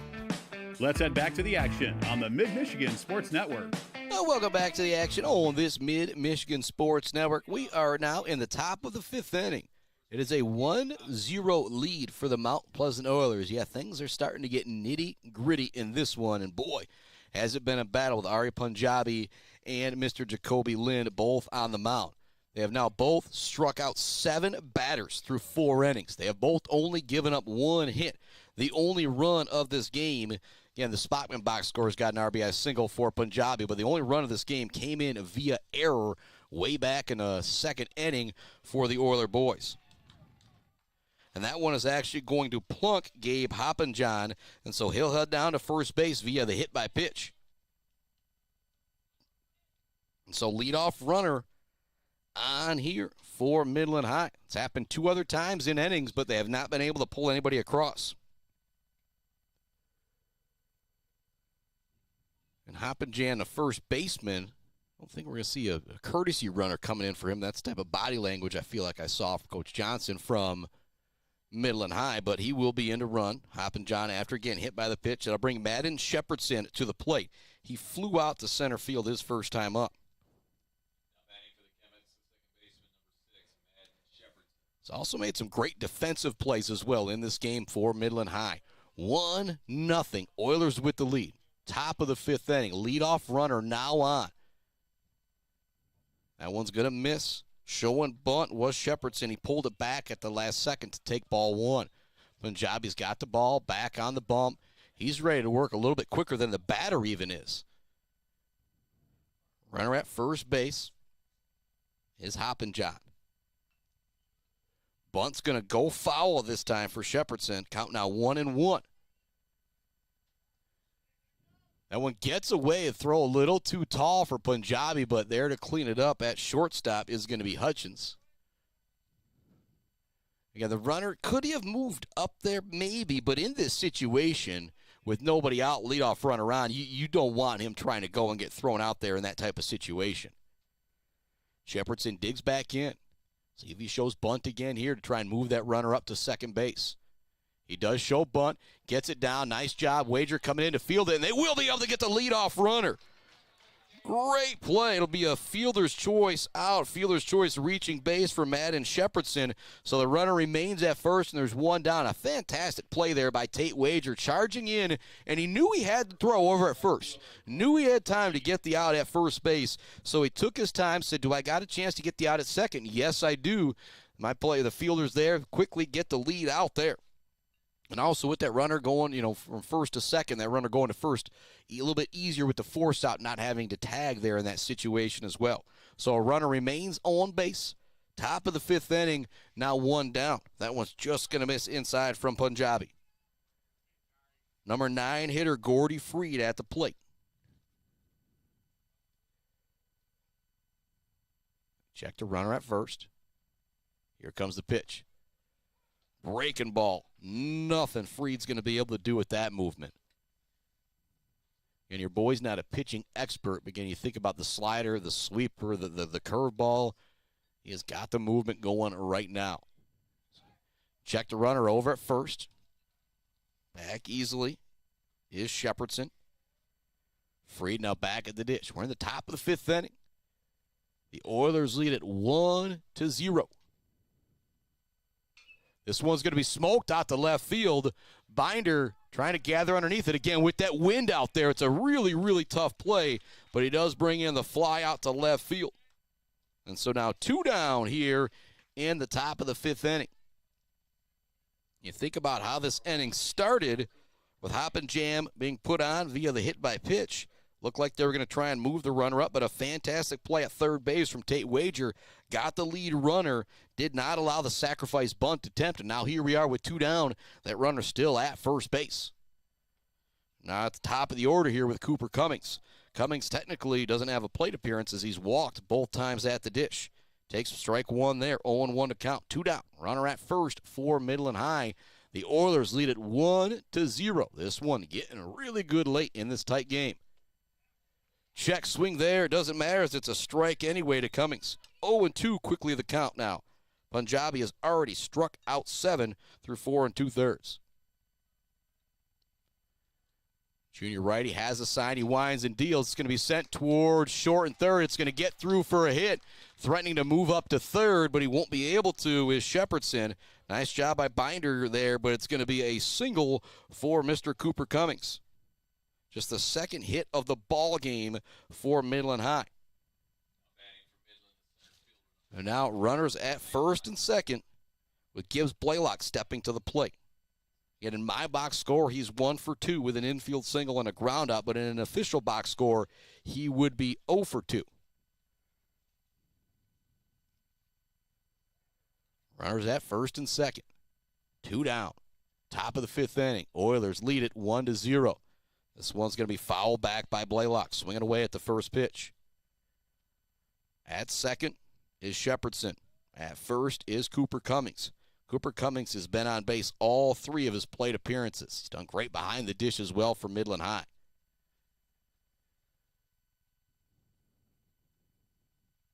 Punjabi checks that runner at second. Here comes the 0-1.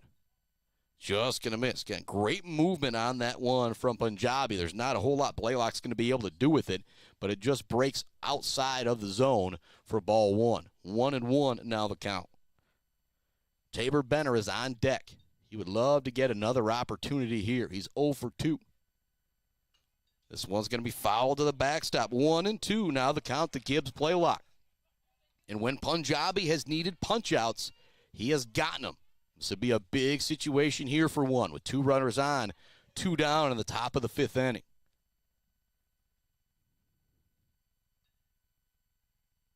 Aryan Punjabi winds and deals with the 1-2. Just going to miss high. Arndt's trying to frame it back down low. As you often hear me say, best seat in the house brought to you by Woods Household Appliance. It is those umpires out there right on top of things. Count now 2-2. 2 down. 2 runners out. Top of the 5th inning. Punjabi checks the runner at second. Winds and deals.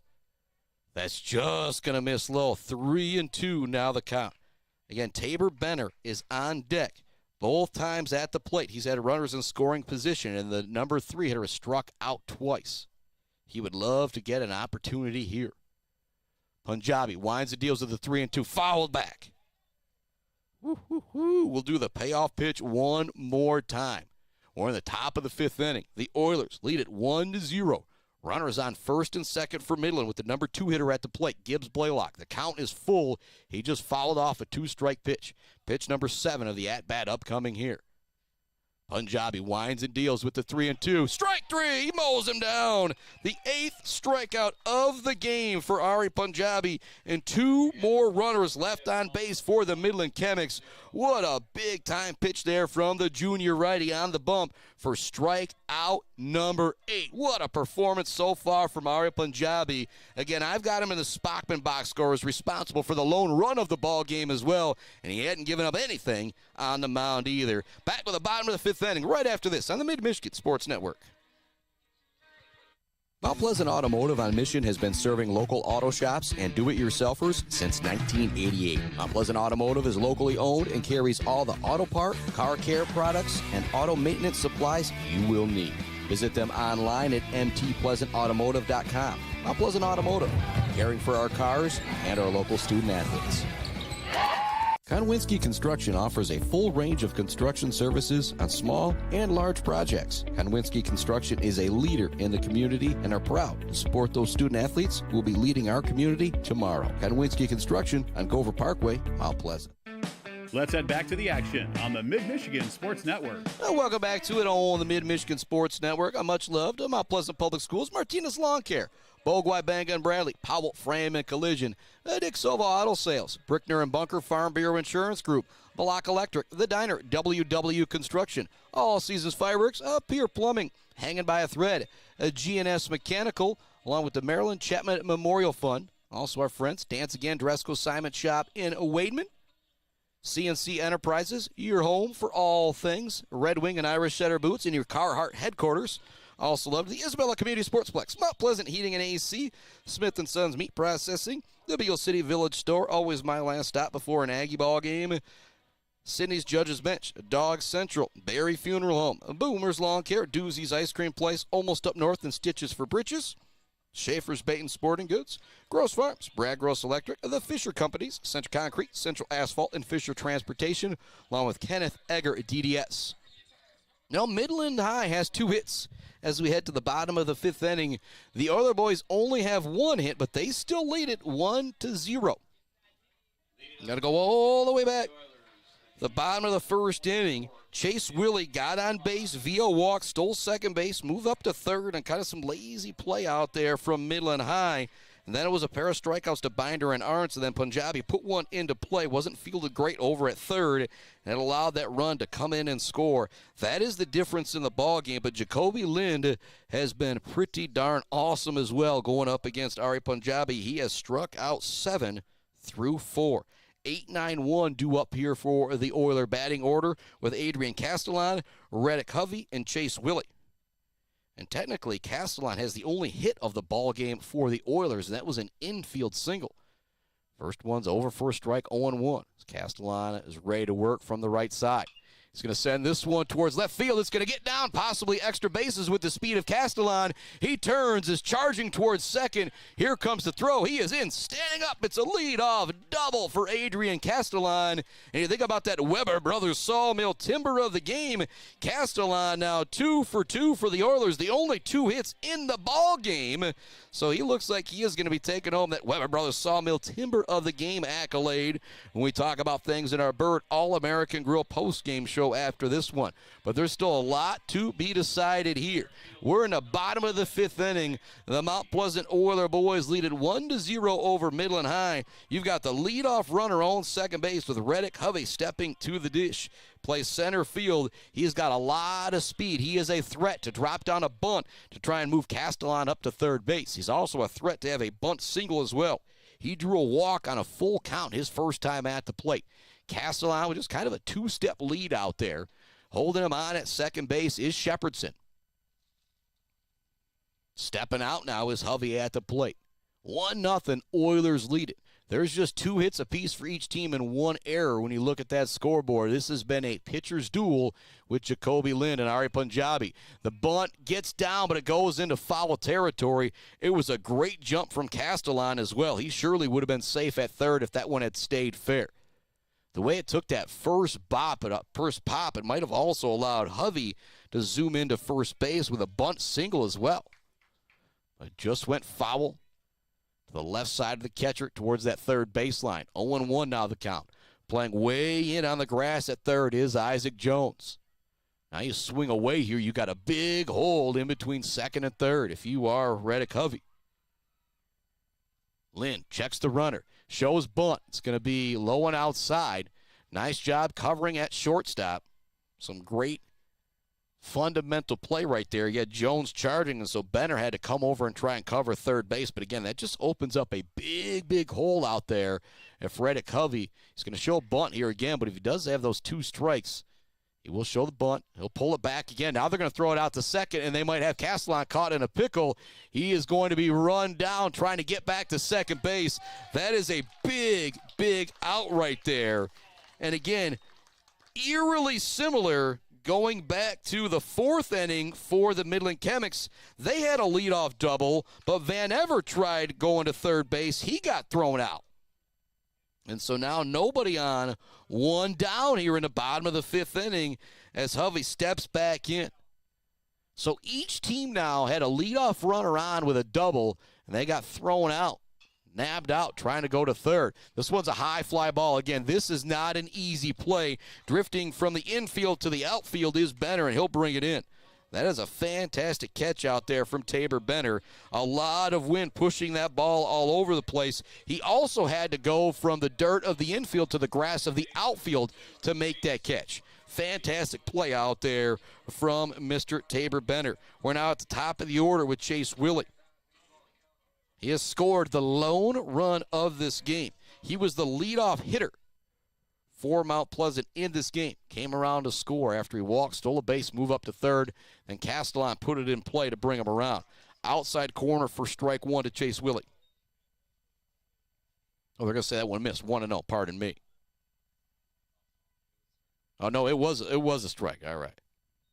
0-1 to count to Willie, batting on the right side. Takes a big cut at that one and swings through it. 0-2 now the count. Bottom five, 1-0. Oilers with the lead. 2 down. Leadoff hitter Chase Willie at the plate, trying to start a 2-out rally here in the bottom of the fifth for the Oilers.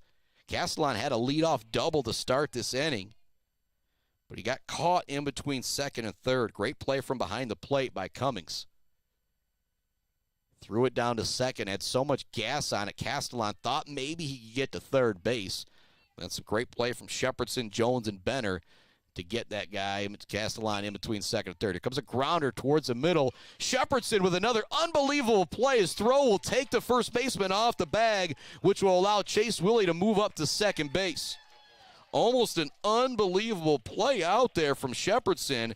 Again, the Spockman box score is going to rule Willie with a single. I don't know if that one gets ruled an error or a hit in the official box score. I'm glad I don't got to make that decision. But you now have a runner at second for the Oilers with 2 down here in the bottom of the fifth inning with your number 2 hitter, Brody Binder, stepping to the plate. His last time off, led off the third inning, he lined it out to second base. I mean, it was a great play from Shepherdson. Shepherdson almost with another web gem there, getting that out at first. Big moment here, 2 down, bottom of the fifth inning. You got your number 2 hitter at the plate and a runner in scoring position. Brody Binder takes strike one. Oilers lead it 1-0. Bottom of the fifth inning, 2 down, runner in scoring position for the home team, Mount Pleasant. Jacoby Lind, Aryan Punjabi have been excellent on the mound for each team. Binder now says, give me a moment here to think about this one.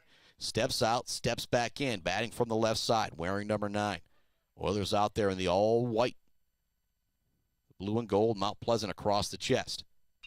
Binder sends this one up the middle, charging at short. Benner with the throw over to first. It's in time for the out. But as you've often heard me say, who puts the ball in play, just getting that ball put in play is a big, big deal for the Oilers. And so the Oilers end up with 2 hits in that one, but just 1 runner left on base. Nobody comes across. No errors for Midland. We are headed to the top of the 6th inning. This is just turning into one heck of a pitcher's duel between Aryan Punjabi and Mr. Jacoby Lind. I mean, the type of thing that makes this guy feel a little bit smart, like he thought about in this game. It might be a 1-0, 2-1, or 3-2 game. We are staring that down. Headed to a break. Back with more Oiler baseball right after this. They lead it 1-0 heading to the 6th inning over Midland High on the Mid-Michigan Sports Network. Weber Brothers Sawmill has been in the sawmill and logging business since 1950. Weber Brothers Sawmill buys standing timber and logs all over central and northern Michigan with National Hardwood Lumber Association certification. You can be assured of a professional job, from the marking and cruising of your woods through the harvest. Weber Brothers Sawmill is a proud supporter of our local high school student athletes. J&J Auto in Wademan is Mid-Michigan's elite automotive repair shop. J&J Auto offers complete collision repair and mechanical repair. Stop by on Wademan Road or call them today at 989-644-8908. J&J Auto, proud supporters of high school student athletes. Let's head back to the action on the Mid-Michigan Sports Network. Welcome back inside the Mid-Michigan Sports Network in our Barberry Law Studios, built by Konwinski Construction. What a battle this has been. We are headed to the top of the 6th inning. Our score remains 1-0. Mount Pleasant in the lead. Dominant pitchers. Jacoby Lind has only thrown 75 pitchers. Aryan Punjabi has only thrown 79. You can go up to 105. And so both of these guys still quite a bit to work with here in the 6th and the 7th inning. But you really want to try and work that count now if you are any of the batters now. Benner steps in. He's been fantastic at short. Even I think he would say he'd like a little bit better effort at the plate. He's 0 for 2 with 2 strikeouts. Both times at the plate, he had runners in scoring position. Breaking ball doesn't break back over for Punjabi on that one, 1-0.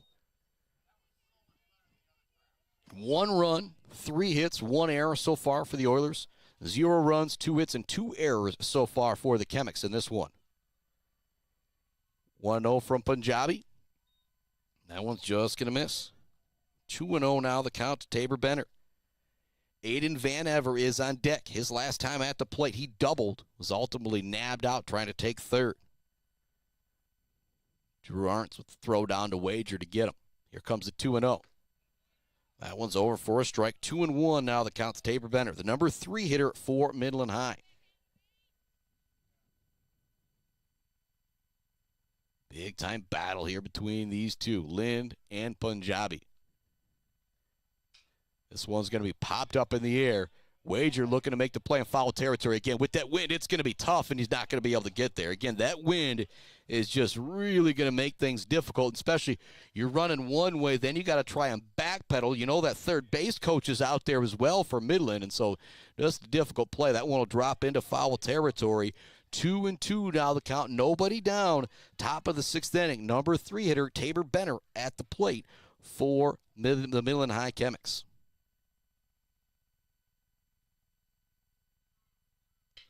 This one's going to be grounded towards second.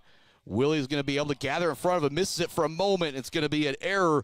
Moving again, an infield single for Tabor Benner, but in the official box score, now the teams are matched in errors as well with 2 apiece.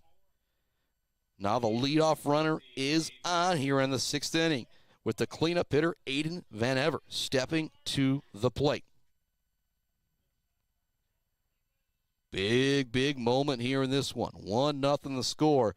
Leadoff runner on base here in the top of the 6th inning for the Chemics. Punjabi checks that runner. Winds and deals. That one's just going to miss. 1-0. Score update brought to you by our friends at Brad Malley Well Drilling, Malley Construction, and Clark Modular Homes. The Kemet girls are beating the Mount Pleasant Oiler girls over on the softball field 11-4 in that one. Great breaking ball there from Punjabi. 1-1 now the count.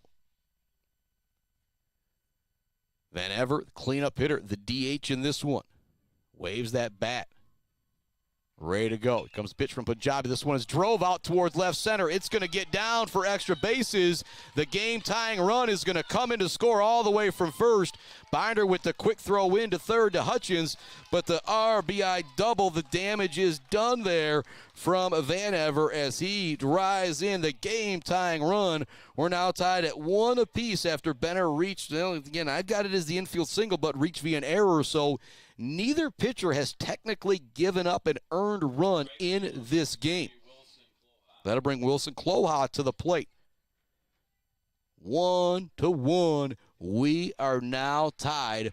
Runner at second base for Midland High. Still nobody out here in this 6th inning. That one's on the inside corner to Wilson Cloha. He's 0 for 2 with a pair of punch-outs in this one.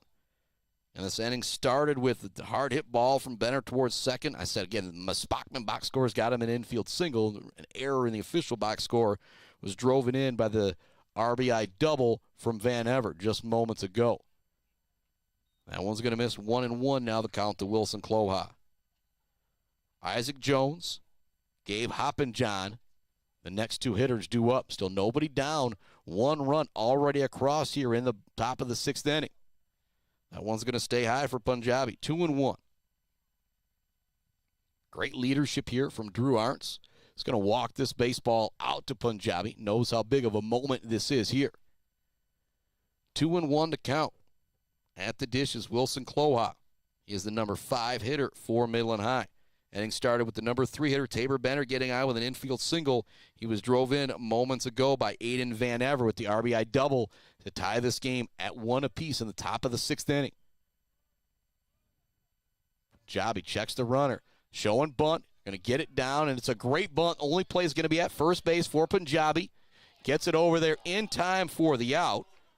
And so the sacrifice bunt will move that runner up to third base with still just 1 out here in the top of the 6th inning.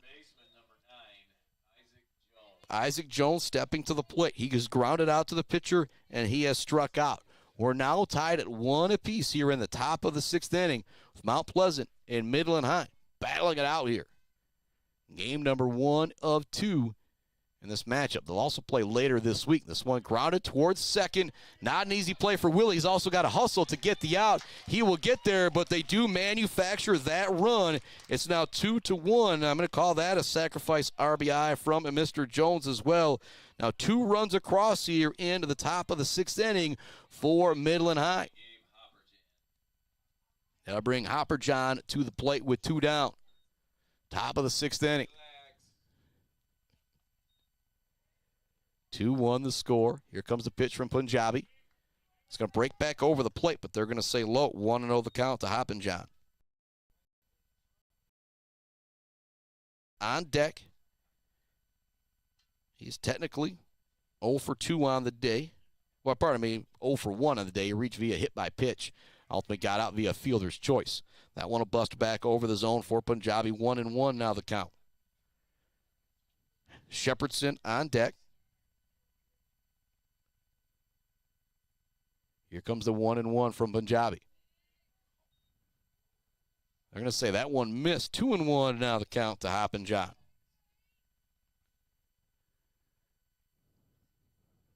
Punjabi's got the sign from Arntz. Now pitching in this game for the first time, trailing 2-1. Chemics with the lead here in the top of the 6th. This one's going to be fouled off. I'll run the count to 2-2. 2 down. Top of the 6th inning. Inning started with an infield single from Tabor Benner. He was drove in on an RBI double from Van Ever. Then he had a sacrifice bunt and a sacrifice RBI to bring in Van Ever. Here comes the 2-2 from Punjabi. So it'll be fouled off the backstop. Pitchers duel in this one. Punjabi, again, I technically don't think he's given up anything. The earned runs, the errors that have been out there. And your boy has a very unofficial box score, I'll continue to joke. That one doesn't break back over for Punjabi. It's going to run the count full to 3-2. This will be pitch number 7 of the at-bat upcoming. And coming to this inning, Punjabi had thrown 79.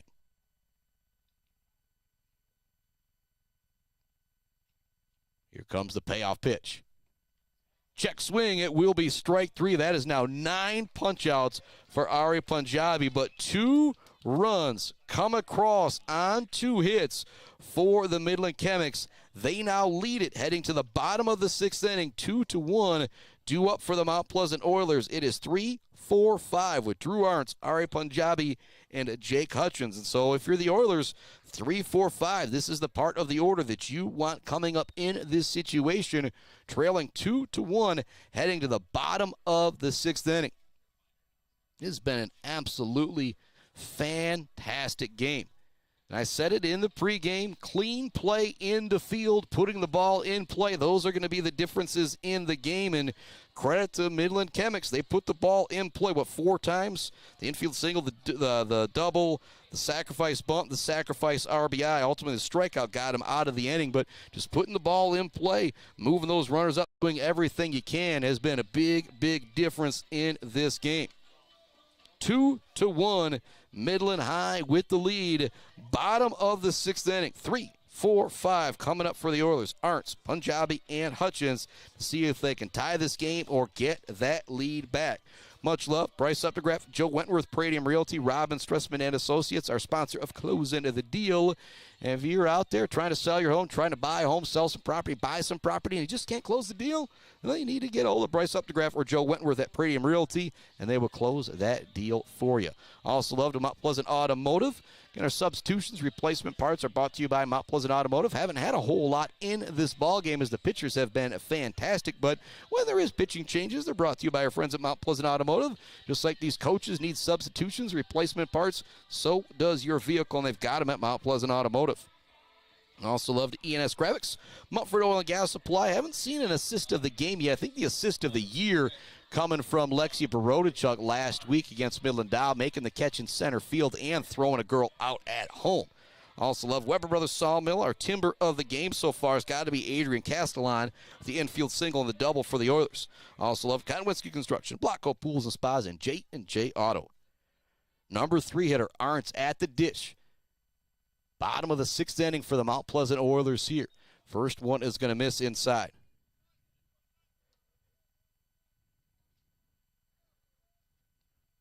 Arntz steps out, 1-0 count. Jacoby Lind, 75 pitches coming into this inning, so he's still got 30 to play with here. This one's going to be smoked out towards right center field. It's carrying, it's going to get up against the fence. Arntz is going to be into second with a stand-up double. Big time hit here from the catcher as he gets the Oilers right back in business. What a hit, what a clutch hit there from Arntz. 2-1, Midland High remains ahead, but looking to get right back at it is the Mount Pleasant offense as they've got the leadoff runner on second base here in the bottom of the 6th inning. Punjabi stepping to the dish. I don't think we'll see the cleanup hitter here show bunt for Mount Pleasant in this situation. So far, Punjabi, again, the official box score's got him 0 for 2, reaching base via an error, but I've got him 1 for 2 with an RBI single and a ground out to third base. He takes the first pitch. It's going to be on the inside corner for a strike. 0-1 the count. Jacoby Lind, the big lefty, awaits the sign from Cummings, checks that runner at second base. Here comes the 0-1. It's going to stay outside. 1-1. Say Arntz the catcher. If there was 2 outs, probably be a pinch runner coming in for him, but he's got some speed out there. He's a very smart base runner. Coach Apple likes him out there on the base pass when he can be. 1-1 the count. Punjabi at the dish. Big cut at that one. Punjabi was looking to swing for the fence there, put the Oilers back up in front. Now he's behind the count 1-2. At second base is Drew Arntz. Nobody out. Bottom of the 6th inning. Chemics just scored their first 2 runs of the ball game in the top of the 6th inning. Here comes the 1-2 to Punjabi. Swings and misses a big-time punch out there for Jacoby Lind. That's his 8th of the ball game. And that runner remains at second base for the Oilers. So he would have loved to have been able to move him up to third. Then if Hutchins even kind of puts the ball in play or a high fly ball could drive in that run. Hutchins batting from the right side. Arntz again with a short lead out there at second. That one's going to be over for a strike. 0-1 the count to Jake Hutchins. Hutchins is 0 for 2 on the day with a pair of punch-outs. Again, I talked about it. Just putting the ball in play has been a big deal. Each team has 2 errors. That is some of the biggest plays of the game so far in this one. Just putting the ball in play. It's a big, big deal against 2 pitchers like this.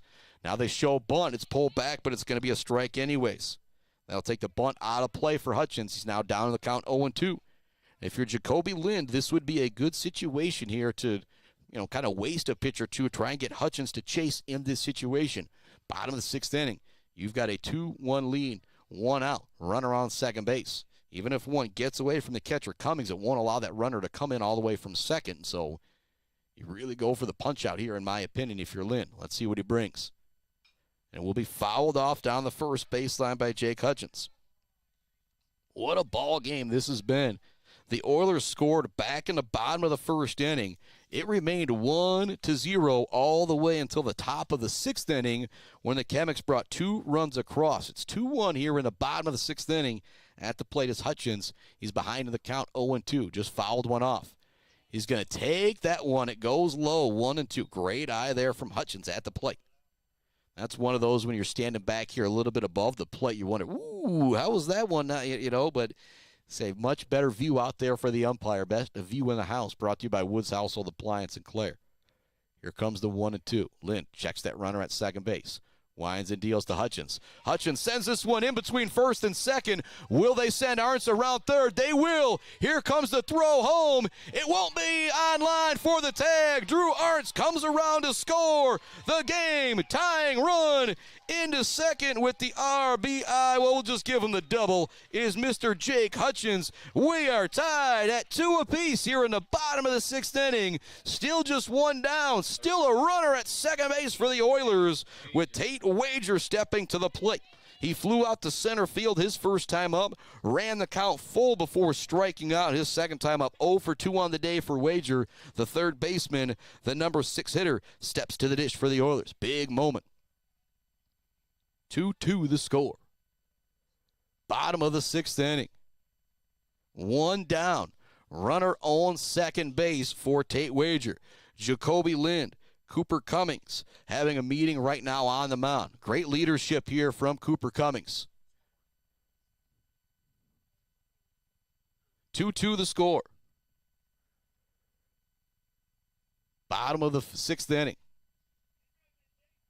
Tate Wager, chance to put the Oilers ahead here. The drive to the outfield. Hutchins with a lot of speed out there at second base. Whew. Filthy breaking ball that time from Lind, dropping back over the outside part of the zone against Wager. Both of these pitchers, you can tell they kind of turn it up a notch or two when they need to. Trying to hit some big-time moments here in this one. That one's going to miss on the outside.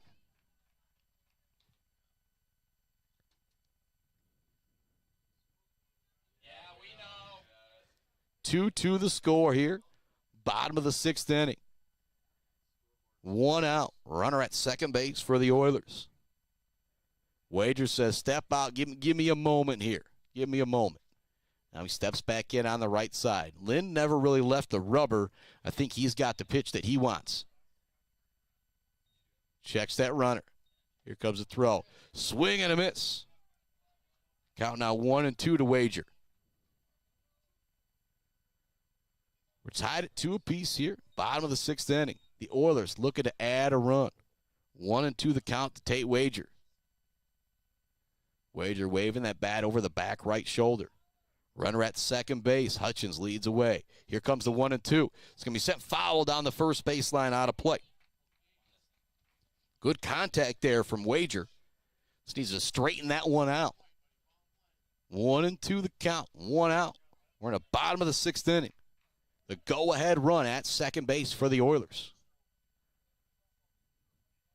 Wager, a couple waves of the bat. Lind, Cummings have got the sign. Now timeout called at the plate. And maybe a little gamesmanship right here between Jacoby Lind and Mr. Tate Wager at the plate. Here comes the 1-2. It's going to be on the outside corner. 2-2 now the count. Kyle Wallace on deck. One down. Runner at second base for the Oilers. They've already scored the game-tying run this half inning. Now looking to get that go-ahead run in. Wager just kind of slowly waves the bat until Lind is ready to go. Now he puts it over the back right shoulder, ready to attack. Curveball is going to stay outside. 3-2 now the count. One at-bat here for Tate Wager. This will be pitch number 7 of the at-bat upcoming here. Wager steps back in on the right side. Also with Jacoby Lind on the mound as well, coming into this inning with 75 pitches. That's another big thing that Wager's doing here is piling up that pitch count.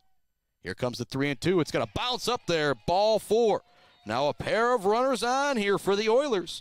Bottom of the 6th inning. There is still just one down as Kyle Wallace steps to the dish. Woo-hoo-hoo. We are tied at 2 apiece in the bottom of the 6th inning. As good as it gets for high school baseball, not just in the mid-Michigan area, anywhere, as these two teams have battled in this one.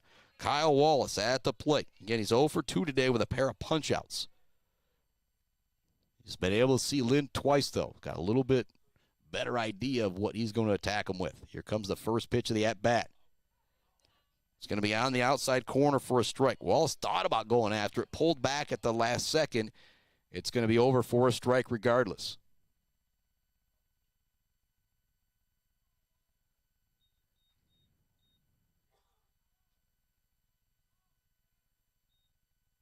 Here comes the 0-1. Big cut that time. Now 0-2 the count to Kyle Wallace. Adrian Castellan is on deck. He's 2 for 2 on the day with an infield single and a double. Runners on first and second. Bottom of the 6th inning. 1 out for the Oilers.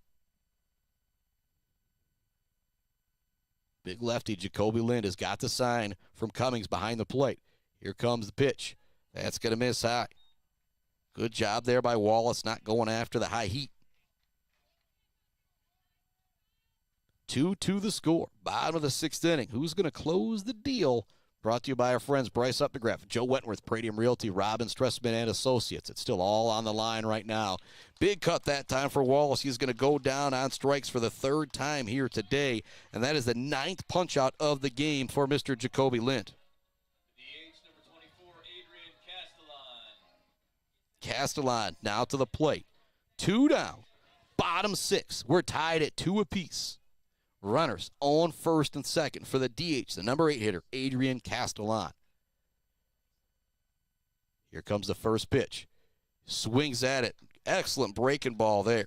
Like Castellan had the timing down, but not the location.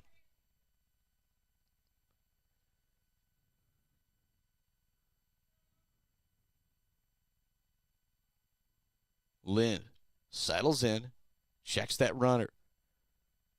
Winds and deals to the 0-1. Outside. Nice job by Castellan holding off on that one. We're tied at 2 apiece in the bottom of the 6th inning. 2 down. 2 runners on for the Oilers. Castellan at the plate is 2 for 2 on the day. Chance to drive in the go-ahead run who's at second base. Curveball, great movement, but just stays on the high outside part of the zone for Lind.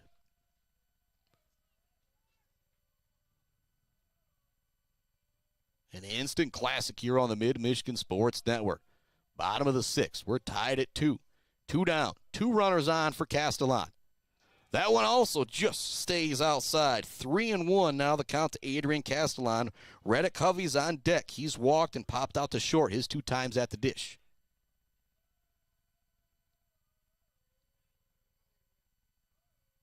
Lind ready to wind and deal. Here comes the 3-1. It's going to be put in play. Not an easy play for Shepherdson at second with the runner in front of him, but they will get it in time for the out. 1 run does come across for the Oilers to tie things up. We are headed to the top of the 7th inning, tied at 2 apiece. An instant classic here on the Mid-Michigan Sports Network. What a performance from Aryan Punjabi and Mr. Jacoby Lind. Through 6 innings, each pitcher has struck out 9 batters. They've got out of some very, very sticky situations. 2 runners left on base in the 6th inning for the Oilers. 2 runs came across. Nobody left on base in the 6th inning for Midland High. We're headed to the 7th inning, tied at 2 apiece here on the Mid-Michigan Sports Network. What a game this has been. The Oilers been able to manage a couple more hits than the Chemics so far in this one, but it is 2-2 with Aryan Punjabi heading back out onto the mound for the top of the 7th inning. It'll be Madden Shepherdson, Gordy Freed, and then Cooper Cummings due up for the Midland Chemics. Shepherdson and Freed are a combined 0 for 4 on the day. Cooper Cummings has walked twice and singled, so he's reached base all 3 of his plate appearances. And so if you're the Mount Pleasant Oilers, you don't want Cooper Cummings coming up with a guy or 2 on base. Very important to get these first 2 outs here in the top of the 7th inning at the bottom of the order here for the Midland Chemics. Punjabi has been dominant, has struck out 9 through 6. 2-2.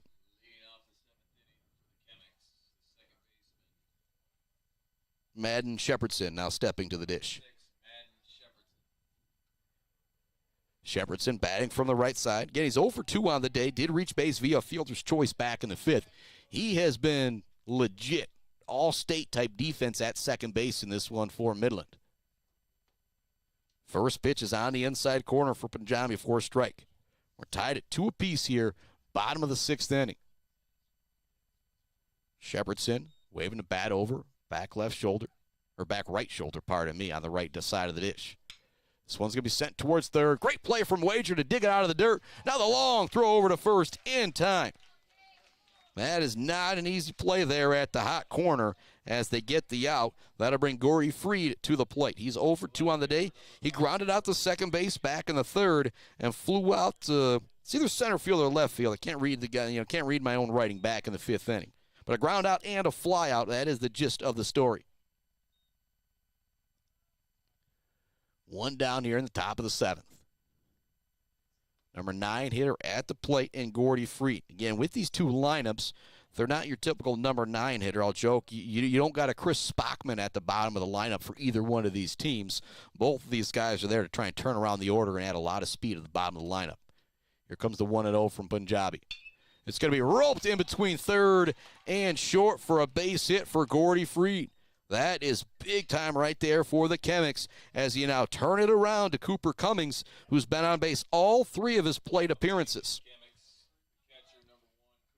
Gibbs Blaylock on deck, Tabor Benner after that.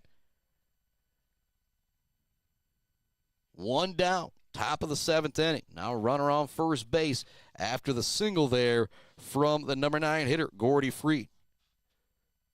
Cummings, the catcher, stepping to the plate.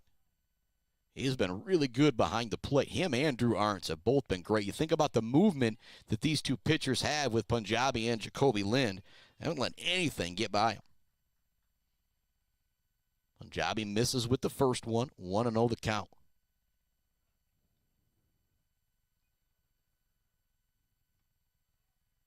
I'm going to say that one just misses as well. 2-0 now the count to Cooper Cummings. Gibbs Blaylock on deck.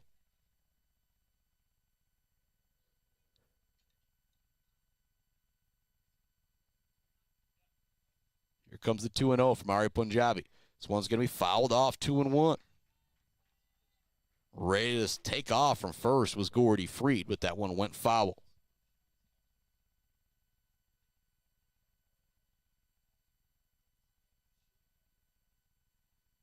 Two to 2, top of the 7th inning. That one's going to be over for a strike, 2-1 now the count. Or pardon me, 2-2 now the count. Aryan Punjabi has now reached his pitch limit as well. This will be the last batter he's going to face. He's at 107. That breaking ball is going to stay inside. 3-2 now the count. If you're Punjabi, you really want to get this out. You don't want to send somebody on the mound with 2 runners on, 1 out, tie game in the 7th. Punjabi checks that runner at first. Short lead for Freed. Here comes the payoff pitch. It's going to be grounded towards third. Not an easy play for Wager. He gets the lead runner again. Do they get the double play?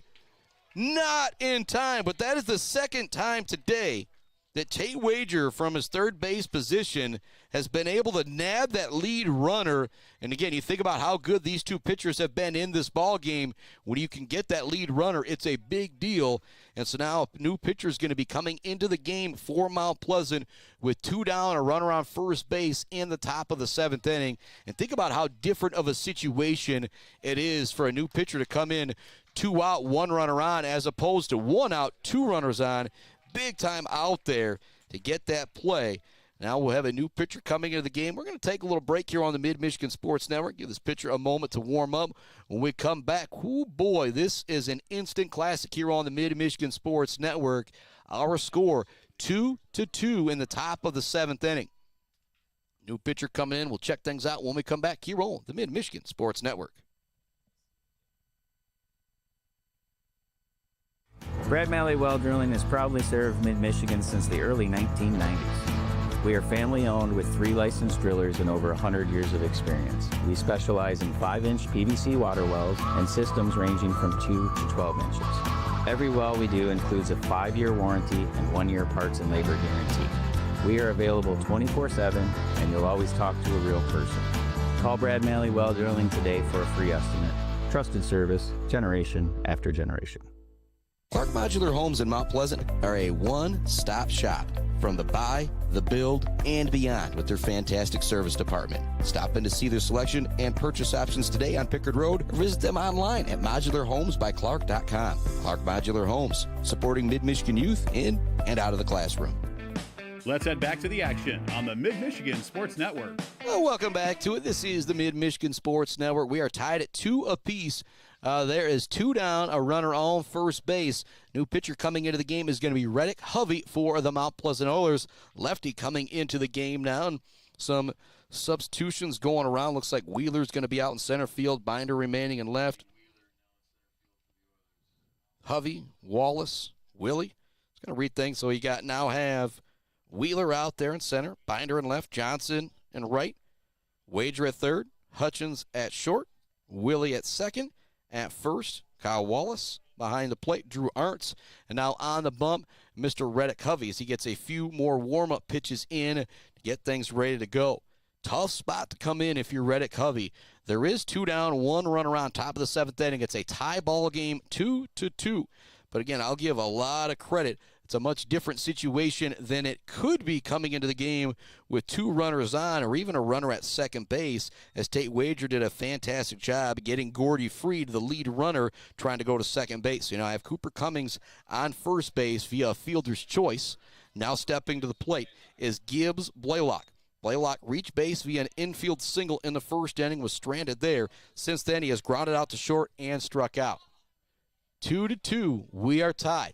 Top of the 7th inning here on the Mid-Michigan Sports Network. An instant classic between the Midland Chemics and the Mount Pleasant Oilers.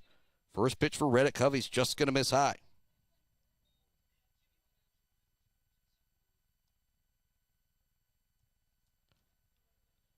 Want to know the count.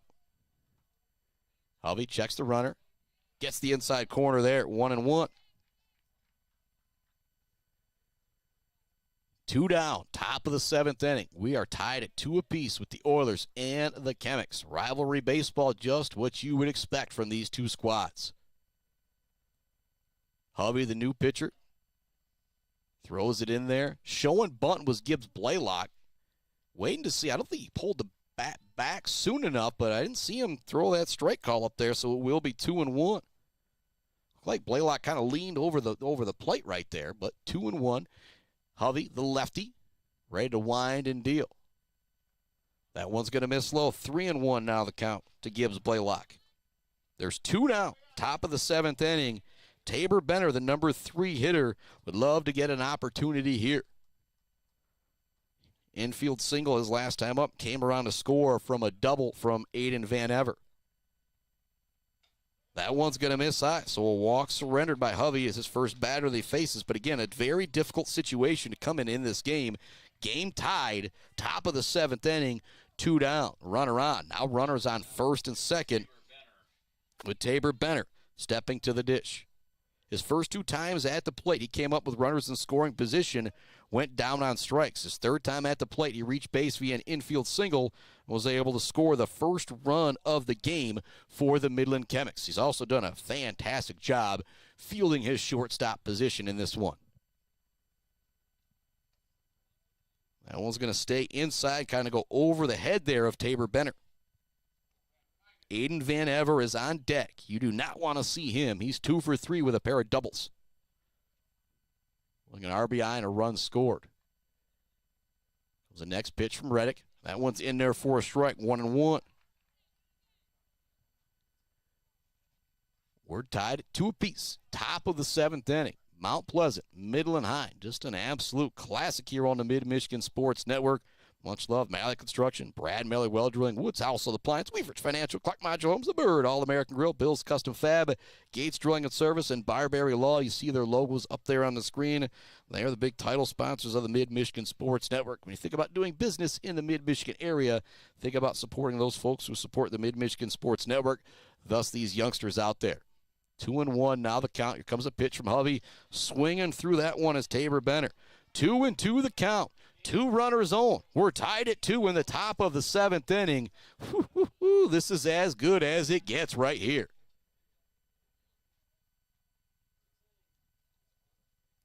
Arntz has the signal out to Hovey. He checks that runner at second. Here comes the pitch.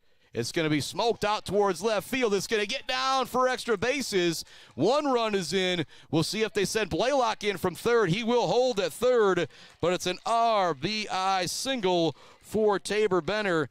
Coming around to score is going to be Mr. Cooper Cummings. Moving up to third is Gibbs Blaylock, and it's now 3-2 Midland High with the lead. And that'll bring Aiden Van Ever to the dish. Big time play right there. Now runners at the corners here for Midland High with 2 down. Top of the 7th inning, Tabor Benner just driving in the go-ahead run. 3-2. Chemics with the lead. Van Ever at the plate, 2 for 2 on the day. 2 down. Aryan Punjabi had to come out of this game with 2 down. Runner on first. Grounder towards third. Wager does a great job taking his time over in time for the out.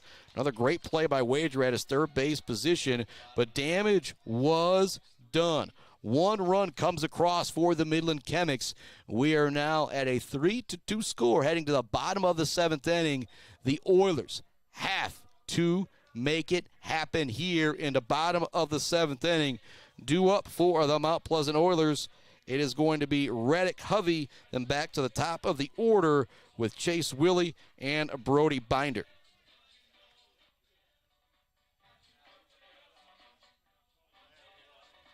Look out there. Do we maybe got a pinch hitter coming in?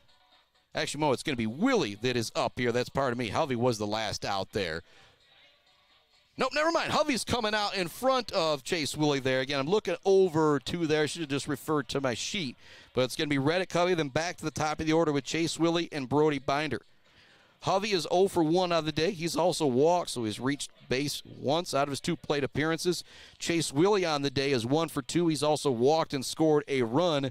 Brody Binder is 0 for 3 on the day, but he's had a couple big lineouts, including in the 3rd inning. Just a smoked one, but it was caught at second by Shepherdson, who has been fantastic defensively, Madden Shepherdson, for the Midland High Chemics. 102 pitches for Jacoby Lind, and so he's got maybe 1 batter to face. And I think if you are Reddick Hovey, and if you're Coach Eppel, that's what you're saying to Reddick Hovey is like, you see at least 3 pitches here. And so we will most likely see another pitching change here unless Lind gets 2 pitches, 2 outs. Again, right now, if you're Mount Pleasant, I think you're going to be very careful, very patient at the plate to get Jacoby Lind out of this game and see if you can then manufacture a run just like the Midland Chemics did in the top half of the 7th. Bottom of the 7th inning, the Mount Pleasant Oilers trail 3-2 against the Midland Chemics. Star Jacoby Lind has only got 3 pitches left on the mound before we will see a new Chemic pitcher on the bump. Hovey started in center field. Now on the mound for the Oilers. Batting from the left side. He walked back in the 2nd inning, was stranded, popped out to short in the 5th. First one's going to be over for a strike to start the bottom of the 7th inning. The Oilers have to score a run to keep this game going. 2 runs could walk it off. Next pitch, that's going to miss on the outside. And so this pitch will take Jacoby Lind to 105. So this will be the last batter he will face. The 2 aces were just that in this game. Aces out there, unbelievable for each team. That one's going to be on the outside corner, 1-2 now the count to Reddick Hovey. 3-2, Chemics with the lead. Bottom of the 7th inning. The Oilers desperately trying to stay in this game. Here comes the next pitch. Swing and a miss. It's a punch out. That is the 10th strikeout for Jacoby Lind in this game. He will now have to come out of the game as he has gone over that vaunted 105 pitch mark, which will have us sending it out to another commercial break here on the Mid-Michigan Sports Network. When we come back, the Oilers in desperation mode. It's at the top of the order with Chase Willie and Brody Binder, but they have to get something here as there is 1 down in the bottom of the 7th inning. The Chemics trying to close this one out. Who's going to close that deal? Brought to you by our friends Pradium Realty, Robin Stressman and Associates. We'll be back to find out who that new pitcher is for the Midland Chemics right after this on the Mid-Michigan Sports Network. Value is not just a price. When you buy something for your home, it's an investment. Knowing that you're getting a great deal and service after the sale is priceless. At Woods Household, we only carry quality products for your home at competitive prices. Furniture that is attractive and durable. Comfortable mattresses that last for years. Flooring that stands up to wear and tear. These are all products that last by trusted name brands like FlexSteel, Serta, Whirlpool, and many more. So shop the Woods way. Blocko Pools and Spas is Mid-Michigan's #1 pool and hot tub destination that will turn your old space into your #1 destination. From delivery of a full pool for the family to the relaxing hot tub for after work for mom and dad, Blocko Pools and Spas does it all. Stop by their showroom on Remus Road to check out their beautiful selection of hot tubs and learn how you can build the pool of your dreams. Let's head back to the action on the Mid-Michigan Sports Network. Welcome back to it here on the Mid-Michigan Sports Network. A nitty-gritty time here for the Mount Pleasant Oiler boys. They trail 3-2. We're in the bottom of the 7th inning. There was one down, but a new pitcher is into the game. It's Madden Shepherdson now on the bump for the Midland Chemics. Tell you what, he's been great in the field. Say both starting pitchers did their job. I mean, think about a high school baseball game being 3-2 in the 7th inning. That's a pretty low-scoring game. So Aryan Punjabi, Jacoby Lind, you think about the Zade Bachelder Baller of the game, brought to you by Wieferich Financial. Both of those youngsters getting a tip of the cap from this guy for shutting down two really, really good offenses. At the plate, Chase Willie. He has reached base 2 of his 3 plate appearances. He walked in the first inning, was able to steal second, go to third on some lazy play, and came in to score on Aryan Punjabi, putting it into play. I've got it as an RBI single. Again, it's an error in the box score. He grounded out to short in the second. Then back in the 5th inning, he singled and was ultimately stranded on second base. One down, bottom 7. The Oilers trying to claw their way back into this one. First pitch from Madden Shepherdson is going to miss on the outside.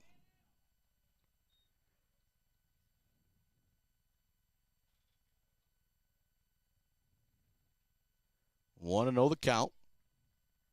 Shepherdson has the sign from Cummings behind the plate. Winds and deals with the 1-0. That's going to stay high. 2-0. Actually, no, pardon me, 1-1 the count. Much to the dismay of some of the Oiler faithful here. Here comes the 1-1 from Shepherdson. That one's going to miss outside. Great job by Cummings getting a hold of that one. That one just didn't really break anywhere for Shepherdson on that one. 2-1 to count. Nobody on. One down. Bottom of the 7th inning. The Oilers trail by 1. They've got 2 outs left. That one's going to miss. 3-1. Now the count here to Chase Willie.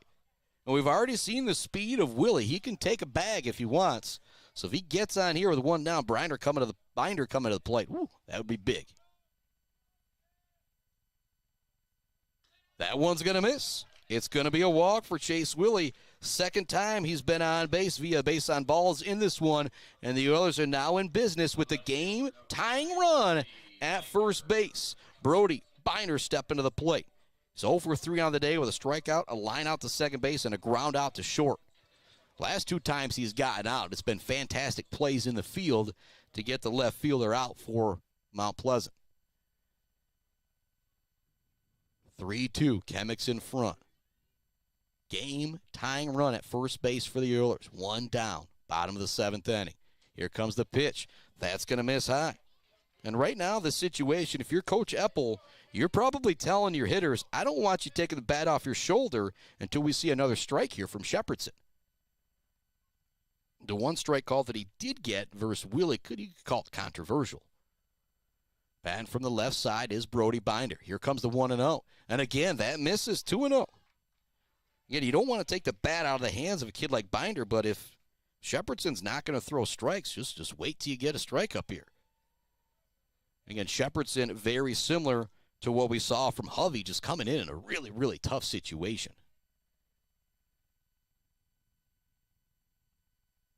Here comes the next pitch from Shepherdson. That's going to miss. 3-0. Just missing the outside part of the zone. So this is a situation to where if you're Shepherdson, you got to throw a strike. If you're Binder, you'd love to swing away, but you got to see Shepherdson throw a strike here. Binder shows bunt, pulls it back. We'll take it all the way. It's on the outside corner, 3-1. I kind of like the action, though, from Binder. You know he's taking all the way, but just show bunt a couple times, try and get him thinking out there. 3-1 now the count. Brody Binder steps back in. Runner on first. One down. Bottom of the seventh inning. The Oilers trail by 1. That one's going to miss. Binder now with the walk. And so 2 5-pitch walks for Shepherdson after he comes into the game, which brings Drew Arntz to the plate. He's 1 for 3 on the day. He had a double to lead off the 6th inning, was able to come around and score a run on an RBI double from Jake Hutchins. Really like what I'm seeing here from Coach Johnson heading out onto the bump, and he actually might be pulling Shepherdson out of the game just like that. And so we will have another new pitcher coming into the game here for Midland High. There is one out.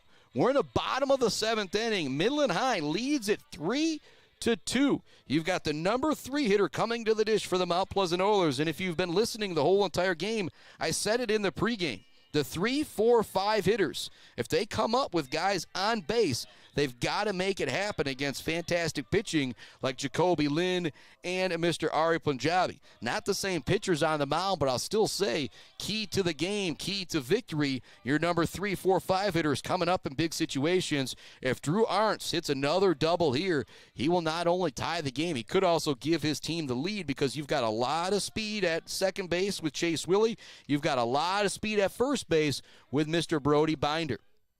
What a game this has been between these two rivals. 3-2, Mount Pleasant trails Midland High here in the bottom of the 7th inning with Drew Arntz heading to the dish, your number 3 hitter, one of your leaders, the catcher. And it's now going to be Gordy Freed coming into the game, pitching for the Midland Chemics. Shepherdson came in, walked 2 batters, and Coach Johnson said, I think we're not gonna take our chances here in this conference action. Much love to our friends, J&J Auto, Blackco Pools and Spas, Konwinski Construction, Weber Brothers Sawmill, Mumford Oil and Gas Supply, ENS Graphics, Mount Pleasant Automotive, Bryce Updegrave, Joe Wentworth, Pradium Realty, Robin Stressman and Associates, our sponsor of Closing the Deal. Oilers hoping to close the deal here in the bottom of the 7th offensively. Gordy Freed hoping to close the deal defensively here in the bottom of the 7th inning. There's runners on first and second. There's one down. It's a 1-run game with Drew Arntz stepping to the dish. Said it a few times, doesn't get much better than this. Here we are. 3-2, Chemics in front. Game-tying run at second base in Chase Willie. Drew Arntz, the number 3 hitter, the catcher, at the plate, batting on the right side. New pitcher in the game is Mr. Gordy Freed. The righty checks the runner at first, winds and deals. He's going to miss low. It's going to get away from the catcher. Moving up to third is going to be Chase Willie. Moving up to second is Brody Binder. The game-winning run now in scoring position for Drew Arntz. He's got a 1-0 count. Again, Arntz last time up, he hit a double. This would be a walk-off RB, a 2 RBI double if he's able to send one to the gap here. And they will intentionally walk him now. So that'll load the bases for Aryan Punjabi. And you talk about Zade Bachelder Baller of the game type moment. Punjabi was just unreal, super good on the mound for the Mount Pleasant Oilers. Now he has a chance to walk it off here. It's 3-2. The bases are loaded full of Oilers. There's one out. The cleanup hitter, Aryan Punjabi, is at the plate. Gordy Freed, the righty, winds and deals. First pitch is going to be hit down the third baseline. It's going to be fair as they fielded it in play. No, they're going to say it's foul. Was very, very close. It looked like Jones may have fielded it in fair territory, sent it to foul territory, but now it's 0-1. Punjabi steps back to the plate. The bases are loaded. One down, bottom 7, 3-2 game. If you're Punjabi, this is the situation you dream about growing up in the backyard right here in this moment. Gordy Freed's going to step off the mound. Bottom 7, 3-2. Midland High, 2 outs away from winning it. The Oilers, 2 runs away from winning it. Here comes the 0-1. It's going to miss outside. 1-1 now the count. Jake Hutchins is on deck. He's 1 for 3 on the day. His last time up, he had an RBI double.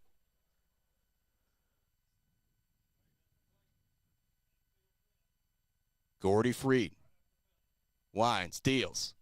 That's going to miss. Low and outside. 2-1 now the count. And if you're Punjabi, again, you don't want to take the second strike. But again, a walk here ties this game. You don't even have to lift a bat off your shoulders to try and tie it up if they can't throw strikes. Freed winds and deals to the next one. It's going to be grounded towards third. They look to get the throw home. It's going to go over the catcher's head. 1 run is in. Now we've got interference. That's going to score the game-winning run. I'm waiting to see the exact call here.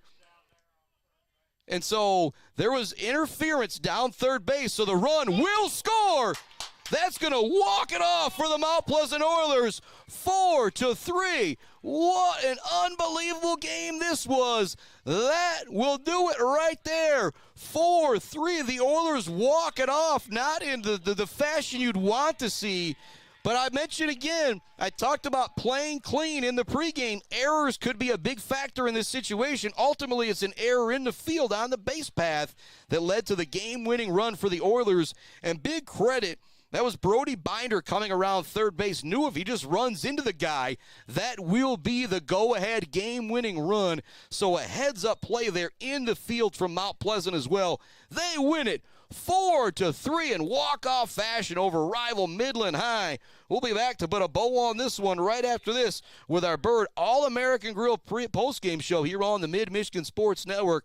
What a performance from Punjabi on the mound, the Oiler defense, and they get it done in the bottom of the 7th inning, winning it 4-3 over Midland High on the Mid-Michigan Sports Network. Back to put a bow on this one right after this. Wieferich Financial knows it can be incredibly overwhelming to navigate the world of financial planning. With trusted guidance and easy-to-understand advice, you can feel comfortable in your financial future with Wieferich Financial. Wieferich Financial assists people in all stages of life with a specialization in retirement and investment planning. Experience the power of working with an advisor dedicated to your success. Visit WieFrichFinancial.com. Visit them in downtown Mount Pleasant. Call or text 989-953-7888. Wieferich Financial, member SIPC. Martinez Painting, Central Michigan's trusted painting professionals. They specialize in both interior and exterior jobs for your home and business. No matter how big or how small the job, they transform any space with quality and precision. Learn more by visiting Martinez Painting on Facebook today or give them a call at 989-317-5536. All Seasons Fireworks is a big fan of all the athletes, coaches, officials, and volunteers who make high school sports happen. To make your next event bigger and brighter, stop by All Seasons Fireworks on M20 in Mount Pleasant. Graduations, birthdays, weddings, or a big win become more memorable underneath a night sky lit up by the magic of fireworks. All Seasons Fireworks on M20 in Mount Pleasant. When your team or business needs to look good, don't get left hanging. Call or stop by Hanging by a Thread in Wademan, the official embroiders for the Mid-Michigan Sports Network. Hanging by a Thread, a proud supporter of local schools. GNS Mechanical in Wademan offers service and installation on everything for your home and business. From a simple filter replacement to furnace, central air service, and install, geothermal, and walk-in coolers and freezers. If you have a need, GNS Mechanical has a solution. Learn more at gnsmechanical.com or call 989-644-2106. Imagine a home that reflects your style. With WW Construction, that dream will become a reality. As a trusted Mid-Michigan builder, WW Construction specializes in builds and remodels that turn ordinary spaces into extraordinary ones. Join the growing family of homeowners who trust WW Construction for quality and craftsmanship. Call WW Construction today at 989-621-2722 to make your dreams a reality. Let's head back to the action on the Mid-Michigan Sports Network. Welcome to the Bird All-American Grill post-game show. Woo, woo, woo, boy. We have not had a whole lot of close games this year when it comes to the high school baseball, high school softball action. We've had our teams blow out some teams, which is always fun. Then we've seen some, I guess 10 to 15 Standish, Sterling, Beale City, maybe the closest game. But, oh, boy, this one an absolute thriller. The Oilers win it 4-3 in walk-off fashion. Our Zade Bachelder Baller of the game, Mr. Aryan Punjabi, struck out 9 Midland Chemics and gave up, just one run through 6 1/3. Had to come out after that. Coming in, doing a fantastic job was Hovey to get out of the inning for the Mount Pleasant Oilers. And in the 7th inning was a very similar thing for Midland High. Jacoby Lind had to come out of the game after he reached his 105 pitches. We then saw walks from Chase Willie and Brody Binder. Then Drew Arts came up, and it was an intentional walk. Punjabi put it in play. They went to throw the runner out at home. It sailed over the catcher's head, and then our Bills Custom fabrication of the game comes on the base path from Mr. Brody Binder. Sophomore was rounding second, coming into home. Noticed third base standing there kind of, in no man's land. Kind of bumped into him a little bit. The umpire, best view in the house, brought to you by Woods Household Appliance, was absolutely right on top of things. But I love the decision from Binder. He probably could have gone back to third and been safe, and maybe we're still playing right now. But instead, he comes home, clearly gets tagged out, but because of the interference, the run does count. The walk-off run from Brody Binder, 4-3 the final. The Mount Pleasant Oilers over the Midland Chemics. An instant classic with these two rivals here in this one. What a game. 4-3. The Oilers win it over Midland High. Chris Bachman sign off on the Mid-Michigan Sports Network until tomorrow.